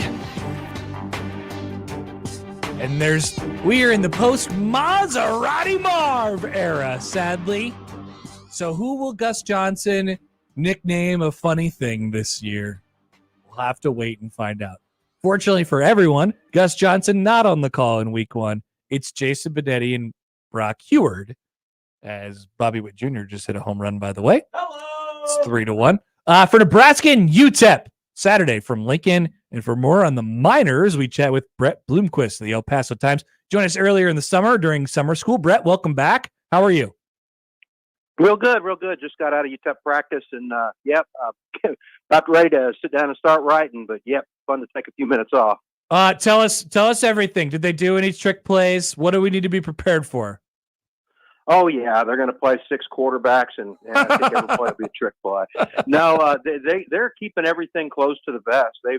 I figured I'd be able to tell who their starting quarterback was going to be just from practice the last 2 days, but I haven't. They still keep mixing them in and out, and the coach says he still doesn't know, he claims. So wow, we'll see, but they're keeping everything close to the vest. They want to keep it all a secret. Okay, now I was going to ask you about that. Would you call that gamesmanship, or is that literally they don't know? It's a 2-horse race between Skylar Locklear and gosh, I forget the other guy's name. Cade McConnell. Yes, thank you. Is that real, or like, do they actually not know? The team doesn't. The coach has indicated that he's leaning one way, but I completely believe that he hadn't told the team yet. So, I mean, and then he said he'll probably make up his mind tomorrow, but I probably won't know it until kickoff. So, any rate, I think my guess is he's probably made up his mind. He's just kind of waiting until tomorrow to make it official to the team. And I think tomorrow, because tomorrow practice is closed to the media. So I imagine that's what's going on. So I guess the real answer is probably more gamesmanship than anything else. Although it has been close enough that I think we may well see both quarterbacks, even though he's not a rotate the quarterbacks guy. That may be the case for game 1. A whole bunch of transfers followed Scotty Walden over from Austin Peay. How have you seen, like, what's been the balance of those guys who came over and played significant roles for him last year and other guys? Like, have we seen those players rise to the top throughout fall camp, or have we seen some of the guys who have been here before? Like, what's that kind of look like going into the first week here? Well, all 11 of those guys from P who came in are all going to be playing big-time roles, probably 9 of them starting, and then depending on the quarterback, could be 10. But, I'd say a lot of positions, it's a mix between, Austin Peay guys who transferred in, and then guys who were back from last year. They were backups last year, like their offensive line, 2 P transfers, 2 guys who were second-teamers last year, and then 1 true freshman. And that's not unlike a lot of other positions. The secondary, it's another mix of P guys and returners. So it's pretty evenly mixed. I figured out they've got 50 returners, 31 of whom lettered last year, and 65 newcomers. So it's a new roster. No doubt about it. Brett Bloomquist of the El Paso Times with us talking UTEP. One of the guys that caught Matt Rule's attention earlier this week when he had his press conference certainly jumps out on film. Maurice Westmoreland. What I am certain that guy would have had opportunities to not be at UTEP this year. How big of a deal is it to get a guy like that back? And everybody watches them and they're like, wow, that's a guy who's a real player here. Yeah, in fact, I was just today, the story I'm writing for today, that'll run tomorrow online and probably the day after in print, is on him. And, I'm calling him Scotty Walden's first really big recruit. He doesn't hit any recruiting list because he's just a returner. But, yeah, he talked him into staying. And no question, Westmoreland could have gone to Power 5, for his senior year. Absolutely, he could have done that. And he just chose to stay. And he said that when he met with Walden told him this isn't a pit stop, this is destination. And he just decided he wanted to be a UTEP minor. Shows an incredible amount of loyalty. But it also, he might have just seen last year, their star player last year was Tyrese Knight. He led the nation in solo tackles. And he could have gone anywhere. He stayed at UTEP and ended up being a 4th-round draft pick and has made the Seattle Seahawks roster. So, I guess he saw what could be done, if you stick it out. And but it is surprising in transfer portal era when some guy who could go anywhere, first-team all-conference player, chooses to show loyalty to the place where he's been. Yeah, it's great. Honestly, it's awesome.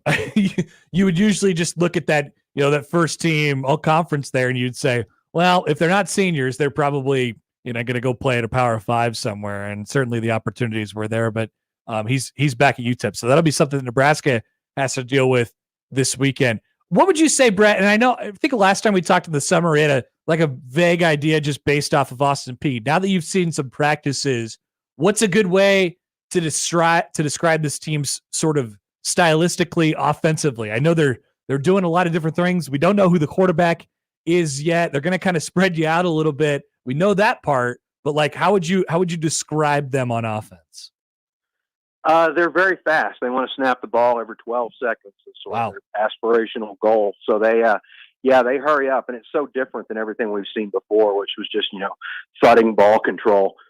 They're going to go fast. They're going to spread the field. Their running back's a big part of things. He, on paper, looks like one of their best players should be. He was getting some All-American mention last year at Austin Peay, Javon Jackson. And they're going to do a little bit of everything. They'll mix it up and just go really fast. They think they have playmakers at receiver. They think they've got some speed out there, and they'll probably, with Locklear in, they'll probably do a few more run pass options. With Cade McConnell, will be more drop back and slinging it. They're going to go fast, and they're going to hurry up, and they're going to spread you. Who are some players to watch for on the edge then? I mean, wide receivers or skill position guys? Yeah, I mean, Javon Jackson at tailback. At wide receiver, Trey Goodman. He's one of those P transfers, and they've kind of been, he was the guy they brought to Conference USA Media Days on offense, him and Westmoreland on defense. So, him. Cam Thomas is another one of those P transfers, and he also, UTEP's just been terrible historically at punt returns and also recently kickoff returns, and he's should be a fix for all that. I mean, he'll be touching the ball a lot. And then a third P transfer, Austin Nickelberry, and then an Eastern Kentucky transfer, Jaden Smith. It's a bunch of guys who are really good FCS players last year, and we'll see how that. I think that can translate pretty well, and they get in Conference USA play. We'll see how it translates against a Big Ten team, but they could be putting 4 receivers and a running back out there and a quarterback who are FCS transfers. I saw a clip of Coach Walden talking about Matt Rule's program here at Nebraska and how he was watching them, go chase kickoffs, and they had elite effort at that. He talked about how their culture, he thought, was elite. It does seem, and I would imagine this is the case because Rule crosses over with Scotty Walden in recruiting grounds and in the state of Texas. It seems to me that these two coaches have some familiarity with each other. I know they were together at a camp this past summer. What do you think that means? As I think Nebraska has a lot of questions about exactly what they're going to see on Saturday. And, Nebraska is making really no secrets about it. They are kind of who they are. Yeah. I mean, Walden is one of those, he's pretty secretive about everything. He likes to keep everything close to the vest. And he I think it's because he does a lot to scout other teams, and he assumes they're doing the same to him. I mean, yesterday they took us off in a room to do interviews, and all of a sudden he realized that there was some scribbling on the chalkboard, and he wanted to make sure that didn't get in any TV camera angles. So that type of thing. I mean, I think that's, and I don't think that's just because they're playing Nebraska. I think that's just going to be the way Walden is. The practice is open to me on Tuesdays and Wednesdays. It's not open to any other, any media that's got a camera there. And he says some of that's because those other people also cover New Mexico State, who UTEP plays Thanksgiving weekend. So that's, kind of what we're looking at there. But I imagine in terms, I was talking with Tony White in El Paso yesterday, the defensive coordinator there, who's from El Paso. And, he was saying they're looking at high school film trying to, on their right tackle, who's a true freshman. So they were looking at high school film on him and a lot of P film and then some UTEP film trying to get ideas of, UTEP, what personnel they have back in terms of that. So, it's going to be an interesting scout for Nebraska this first game against UTEP, because I think even I'm a little curious as to what exactly we're going to see. There's always a mystery in that first game. Brett, we appreciate you doing this a couple times, both today and this summer. When are you voyaging up here to Lincoln? I get in Friday. I'm actually going in and out of Omaha and staying there. It was a little bit cheaper. By Good the time idea. they pulled the trigger on San It's a Antonio. very So, good city, Brett. We love it here. I will be my first time in Omaha, and I'll get there on Friday. Enjoy the on weekend. Saturday. See everything you could see. Talk to people. You'll find that people will be very welcoming when you're around the Sea of Red on Saturday. Cool. Looking forward to it. Thanks, Brett. See ya. All right. Bye-bye. That is Brett Bloomquist of the El Paso Times. P transfers. A lot of P guys, Josh. Are you a P guy? I'm not. Okay. I'm not. What's going on down there in El Paso? What's El Paso mean? What's Paso in Spanish? El Paso in the English. Something. The step. The step. The step. Just wondering. I never knew that. Or the crossing, it says. I bet it's probably that. I don't think you would want to name your town the Step. It means like you're stepping to something else, or you're getting stepped on. The guy just said your destination. Yeah, your destination. There's got to be some branding in there with them. It's an interesting scout. If I had to guess, I believe the line is still 27.5. No, 27.5. I saw a post from Circa that it was at 27. Interesting. What a sports book. It's a tight money line split. It is indeed a tight money line split. Week 1, Nebraska is a 27.5 point favorite via the FanDuel Sportsbook. Superior Sportsbook. I would care, and this is not a commentary on either situation. I think that I would take the Miners to cover that. Oh, I don't think Nebraska has any chance at losing on Saturday. No path. Careful. No path. But I also don't think they'll cover. It can be if you're not used to playing that fast. I don't think it's about that, really. You can get in the weeds in a hurry, though. I just don't think Nebraska is like, if the number is 27.5 and the over-under is 48.5, or 48.5, you are looking at, we've done the math on this a million times and I could never remember what the answer is, but like the team total for Nebraska is 37.5. The UTEP team total is 10.5. I think Nebraska is probably closer to the low 30s on Saturday, and UTEP might be closer to that's actually probably a pretty good number for UTEP, 7-10.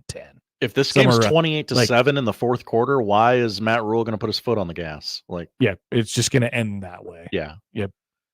We're just going to lean on him. And I actually think so. Let me click. There is a button here because I had this idea even before I realized that button existed. There's a button. Nebraska is plus 700 to win by shutout. I might click that button. Boy, I might click that button. I love a big number like that. I love a flyer. I might click that button. I'd be interested in clicking that button just a little bit. Just a little click on that button. Little $5 expenditure. Yeah. I got to do the $5 to get the YouTube TV. You do, so might as well use Sunday it on that ticket. Something that would never hit. Don't worry, it'll never hit. It's plus 700. Couldn't possibly. All right, back after this, we'll talk about, we'll talk with Robin Washut of Husker Online. That's right. We got football. Hell yeah. Black shirts, things of that nature. GBR. All that stuff. Coming back on 1620 The Zone.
the biggest basketball coaching convention of. Can work on your skills. Are you listening? What? You don't remember? Yeah, I'm talking.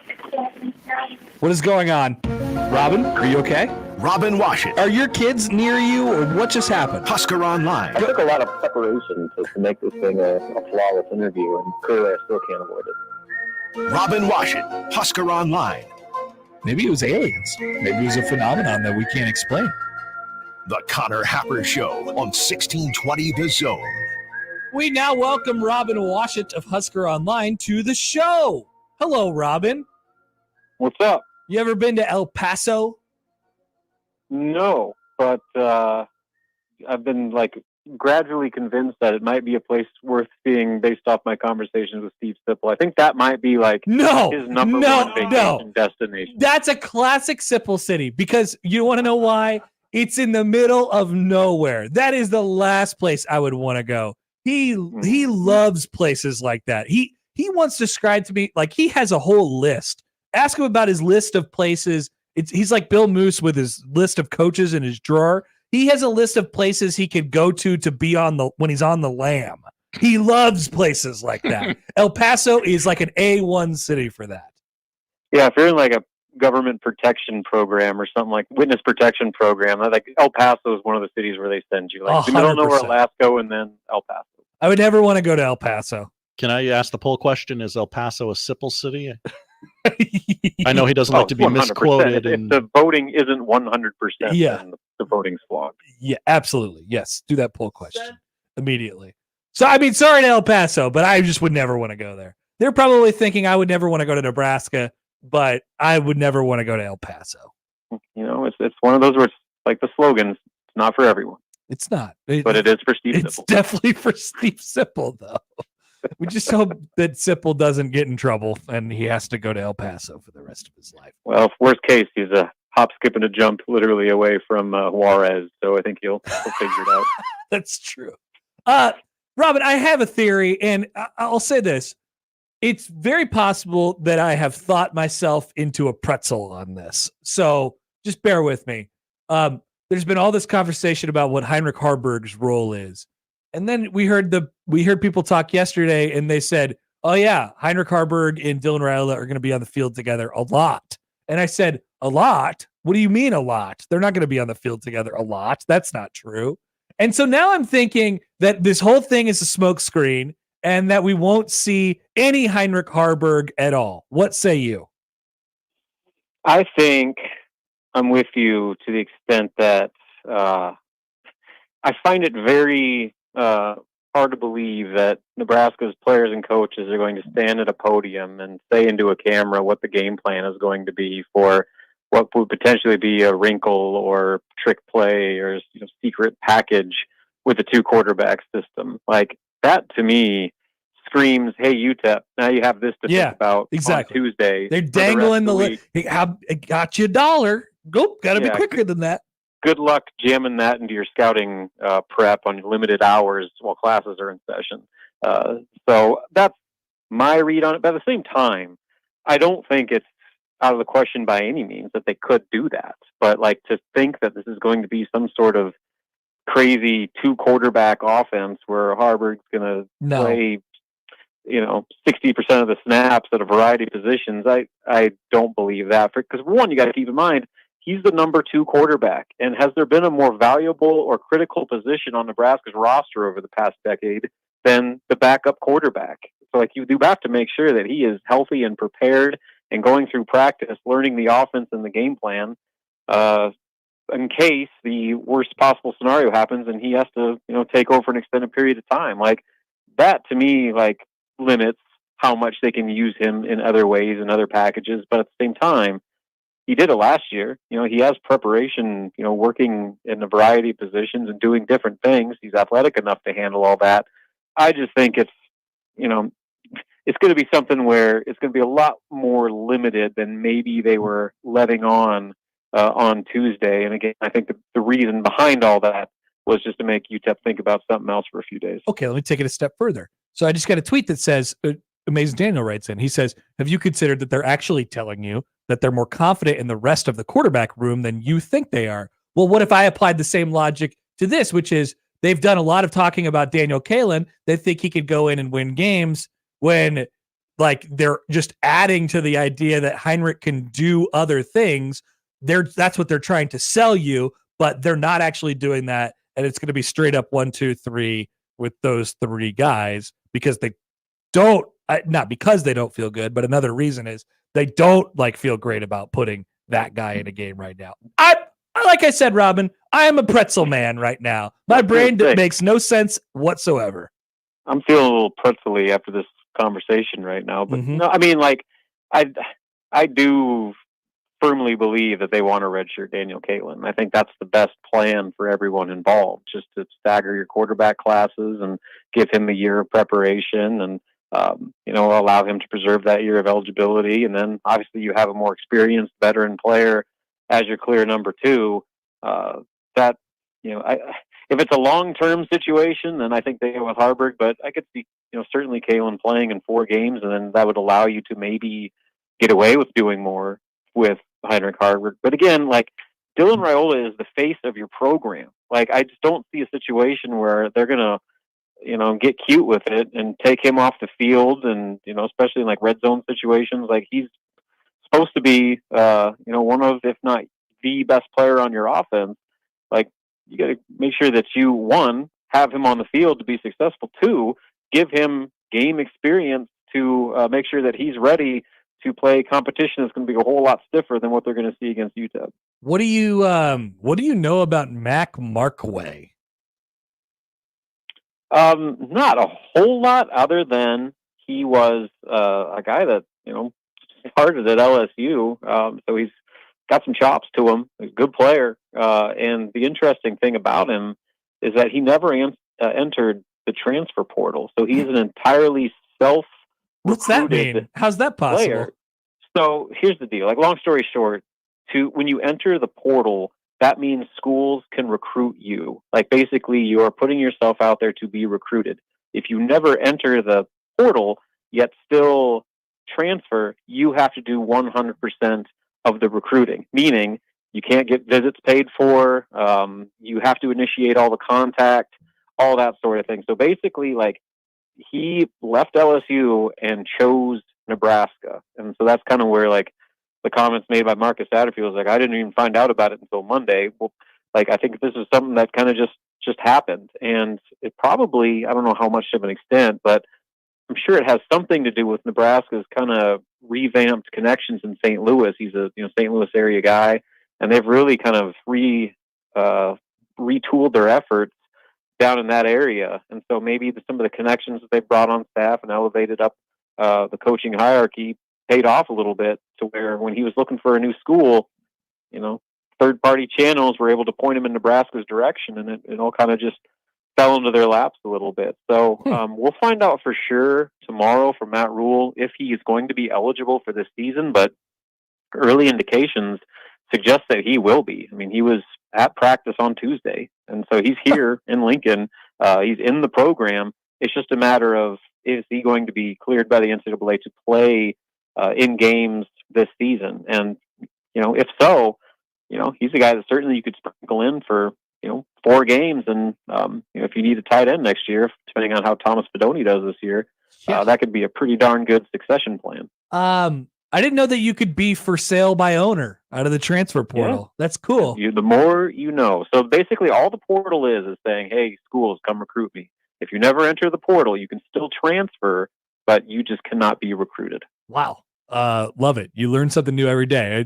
I loved Marcus Satterfield's quote on it yesterday, which was, he is here and here he is. Something like that. Up right now.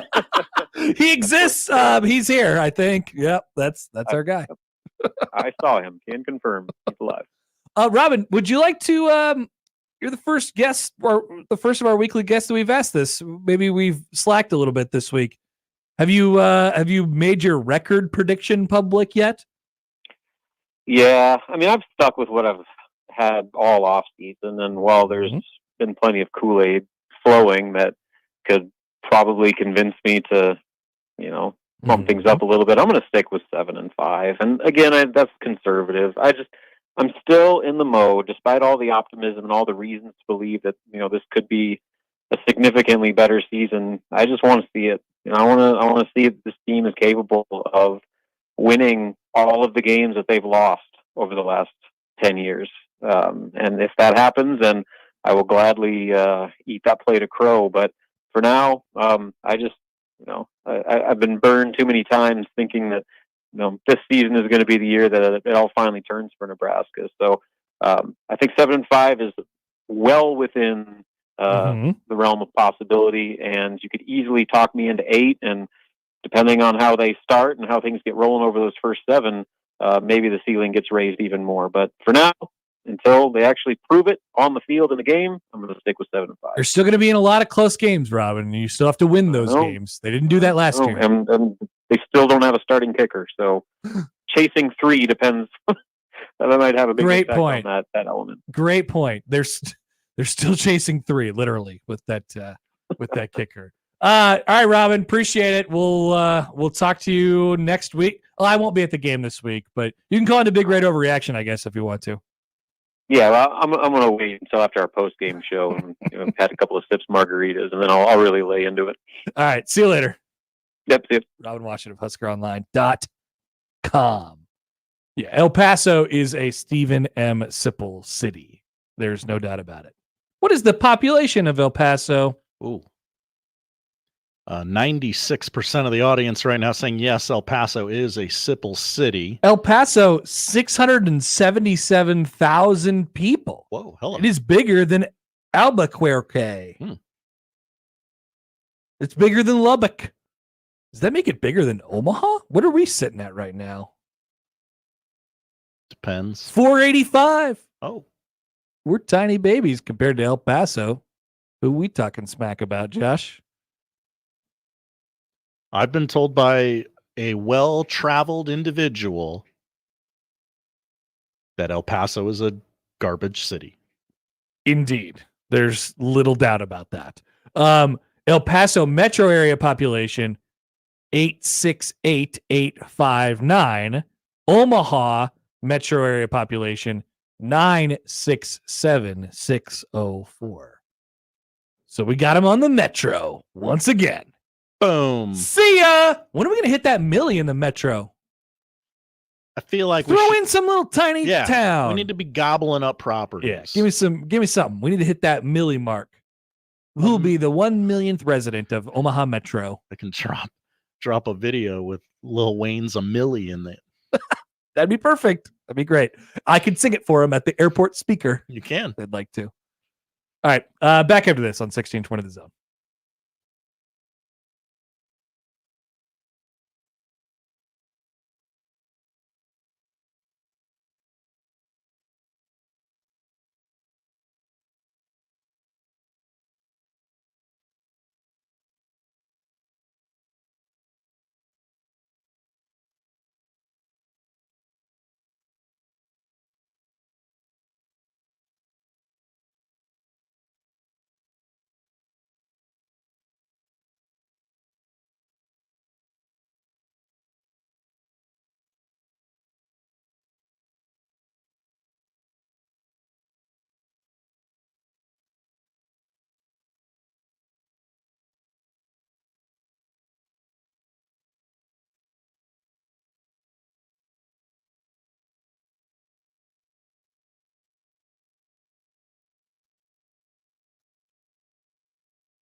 Let's get back to the Connor Happer Show on 1620 The Zone.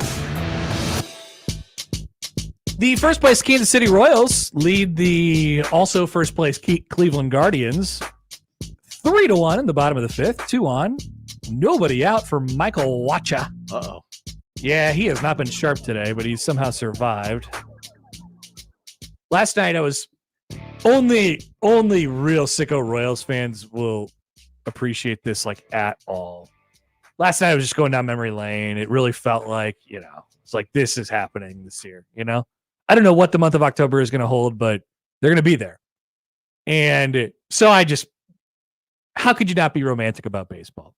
Damn right. So I remembered in 2014, which, in August of 2014, they were really making a run at it. They went into first place for really the first time in my life that I can remember it. And it was August. And it was a game against Oakland, and the crowd was huge. And Gerard Dyson caught the ball in center field, and he did a backflip. And I remember Ryan being so excited about the first place Kansas City Royals. Like, that was so cool. I think that was the first time I'd ever heard any of the Royals broadcasters be happy. It was amazing. And so I tweeted out that clip last night. And then, they had a rain delay last night. The game didn't end up restarting until 9:20. And I remembered a game in, it was, they talk about this all the time. The people in the Royals organization talk about this game all the time. It was the year before. It was the 2013 season. And the Royals had started off pretty well. But they had hit a skid. And their offense was ass. I mean, it was horrible. They couldn't get a hit. And they had lost 8 games in a row. They had lost 12 out of 13. They were skidding. They had fired their hitting coach. I believe it was Kevin Seitzer at the time. I know him. And then they brought in George Brett. They brought in George Brett to be like, the placeholder hitting coach. And they had this game in St. Louis, and they were down the whole game. And it was Michael Wacha's major league debut for the St. Louis Cardinals. This is in late May of 2013. And now we're looking at him pitch for the Royals in a playoff hunt. And they were down, and Wacha was good, but they had mounted a comeback, tied the game, and took the lead. Oh my God. Oh. Tied the game and that's going to score one, and took the lead in the 9th inning. And then the skies opened up. This is in the top of the 9th. And so if they were to bang the game, suspend the game, and not restart until the next day or restart at a later point in time, they would have had to start at the beginning of the top of the 9th. That's right. When the Royals were still losing. And they waited and they waited and they waited. And the game ended finally at 3:00 in the morning. And the Royals had won. And that's the game that everybody points at. And they say, something changed that day. Whatever it was, that something changed that day. And I don't know. I just went down memory lane last night and I thought about that. So the rain delay game of last night when they went into first place in August of 2024 will not go in the annals of history like that game in St. Louis did in 2013. But I'll remember it. I'll remember it. Fondly. Fondly indeed. Josh? As a misplay by young Bobby. That's a tough play. It was a tough play. That's a tough play. And Walker's going to get his ground ball. We're going to get out of this thing. Yep. That's all. Happer's Meme Guy writes in the text line. Hi, Happer's Meme Guy. What do we think Sipple likes more? The city of El Paso, Texas, or the Marty Robbins song, El Paso?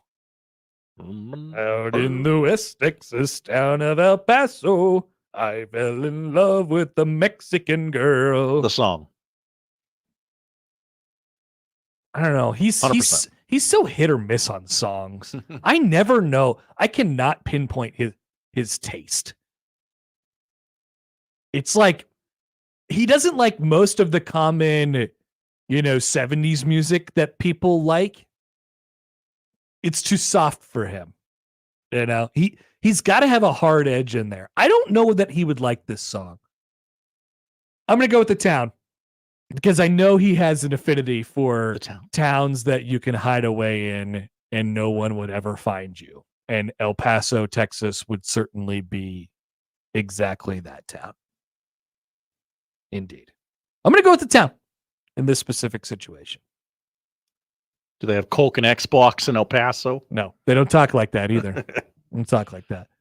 TJ3, how do you define the metro? I believe you define it within 50 miles of downtown. We've been in a million since about 2010. No, it's not 50 miles, is it? I believe it has to do with how much of your town's workforce works in that city. So I think you could I think you could include Council Bluffs technically. Hello. Because I know there's, whatever percent of Council Bluffs people who work in Omaha. To be fair, there's a lot of Omaha people who work in Council Bluffs too, but not a great enough percentage to where Council Bluffs could annex Omaha. The nation's 40th. I actually don't know if that's true at all, but I did take an urban economics class one time. Hello. And I liked it. The nation's 40th most populous city, Omaha had a population of 486,051 as of the 2020 census. It is the anchor of the 8-county Omaha Council Bluffs metropolitan area, which extends into Iowa and is the 58th largest metro Extends area in Iowa with a population of 967,604. Oh, so that number does include Council Bluffs? Yes. There you go. Also includes Harlan and Mills counties. Yeah, that makes sense. A lot of people work in. So was I right on how to get the number? Yeah. I swear to God, I learned that at one point in college. You really delivered that with a lot of confidence. Thank you. If I wouldn't have said anything about my lack of confidence for it, you guys would have just believed me. What makes a metropolitan area? Yep. Now we're doing this. I like it. A standardized county or equivalent area that has at least one urbanized area with a population of 50,000 or more. Also includes adjacent areas that have a high degree of economic and social integration with the core area. That's kind of what I'm saying. Yeah. It's a more generic version of what I said. Mm-hmm. Outlying counties may be included if they have close economic and social ties to the central county. And a good point by Dave, though, on YouTube. If we're extending metro areas across borders, then El Paso all of a sudden gets Juarez, Ciudad Juarez, and all of a sudden they have 1 billion people in El Paso. Back in the West Texas, down of El Paso. Waka got out of it. Let's go. End of 5. 3-2. Go to 6. If you guys feel like this show's been a little bouncy today, we've moved in different areas, please forgive me because my brain can't focus on anything for more than about 8 seconds today. It's Royals. I got other first stuff going place, on. everybody. I got other stuff going on. All right, quick timeout. We'll come back, get to the polls. We'll tell you what to watch on the other side on 1620 The Zone.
Welcome back.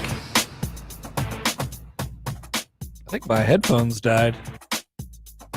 Sad. R.I.P. That is sad. I need new buds. What was your favorite moment from Connor's earbuds? I don't know. I hope maybe it was I was hoping that it would make it to the next time the Royals made the playoffs, but I guess they've fallen short. Just short. Fallen short. All right. Anyway, the Royals are leading the Guardians 3-2 in the 6th. The Chicago Cubs today decided to grab 3 runs off of the great one, the chosen one, Paul Skeens. Prince was promised. And then proceeded to get absolutely wrecked after that and are down 10-3, have gotten no runs off of anybody else, and have given up 10 of their own. So nice job by the Cubs today, who their fans were feeling so happy. I heard it from all the Cubs fans in my life. Would you look at that? They're 500. They're above 500. They're back. No, they're not. No, they're not. They've been pretty average the entire year. I guess average could get you to the playoffs these days. They can. People forget. To the polls at Happer Show. Is D. Wayne as good as Cash? Hell yeah. Just as good. 66% say no. Oh. You people love Cash. The hell's wrong with you? Have you ever been popped for sunscreen? Yes, it did at the Omaha airport. I would never. 80% say no. Do you know how air works? No. No, I really don't. I'm going to be honest. 67% say yes. Is that a base hit? That is. Oh, no, it's a sack fly. 4-2 Royals. It didn't look like a sack fly. He was catching it on a bounce. Oh, was he? Yeah, that guy's on first base. I didn't know sack fly. My eyes are terrible. Do you know how air works? Nope. 67% are saying yes. Adam Frazier, 42 Royals, is streaming an NIL basketball tournament on Max the most 2024 thing you can do in sports? Yeah, I really think so. Yes. 84% say yes. Good. A couple more. Do dogs get so much opportunity? Yes. You sold me on that one. Yes, I vote yes. 92% say yes. And finally, is El Paso a Sipple city? Yeah, it really is. Yes. 91% say yes. Those are the polls. Josh, what are we watching tonight? We're watching Cubs Pirates right now on MLB Network, although it is not very interesting. I will grant you that. Nope. Mariners host the Rays at 3 o'clock in your MLB TV free game of the day. And then it's a quadruple header day on MLB Network. Cubs Pirates right now. Astros, Phillies at 3, followed by Blue Jays, Red Sox, followed by Orioles, Dodgers. Double dip in the W tonight on NBA TV. 6 o'clock tip for the Caitlin Clarks as they host the Connecticut Sun. And then the New York Is Liberty. she okay? Yeah, she came back into the game. She, Willis Reed, Paul pierced it. She Paul pierced it? I certainly hope got not. injured and came back. Paul Pierce didn't get injured. He crapped his pants. That is not what happened to Caitlin Clark. Okay. We would get to that Caitlin Clark thing. New York Liberty out west to take on the We would Sparks. definitely get to that. That would be the most awkward show in history. It would. Peacock right now has the Paralympic opening ceremonies also taking place in Paris. A 4-part docuseries premieres on Hulu today. It is called After Baywatch, Moment in the Sun. Do we need a 4-part docuseries on Baywatch, Nope. everybody? It revisits the iconic show through interviews with cast members and creators, including Pamela Anderson, Nicole Eggert, and Carmen Electra. Remember Pamela? I don't remember saying it that way, but I do remember. You guys quote Borat all the time, but only remember two we're doing a very good Borat. Yes, You're doing a very good Borat. And then finally, Connor, reset the clock, because tonight at 8 o'clock on Country NBC, Music Awards. it is Toby Keith, American icon. No awards will be handed out, but celebrate the late country music star with performances and appearances from the following. I will read every single artist that is included on this. Please give me a moment. There's a lot of them. Trace Atkins, Priscilla Block, Luke Bryan, Eric Church, Jordan Davis, Scotty Emmerich, Brett Favre, Brantley Gilbert. Not an artist. Riley Green. Hardy, all caps. Tyler Hubbard. Jamie Johnson. Ella Langley. Leanne Morgan. Mac. I'm not saying that. Is it a bad word? It is MCANALLY. I'm not saying it. Ashley McBride, Parker McCollum, Jelly Roll, because of course, Darius Rucker, Carrie Underwood, Clay Walker, Lainey Wilson, and Keith's daughter. Could you spell that again for Crystal with a K. Yes. Mac, Mick, MC. Yeah. ANALLY. I'm not saying it. Mac McCallany? It's got to be something like that, right? It's not that. It's not that. Josh, it cannot be that. Get your mind out of the gutter. All right. It's not McAnally. I'm not saying it. It's not that.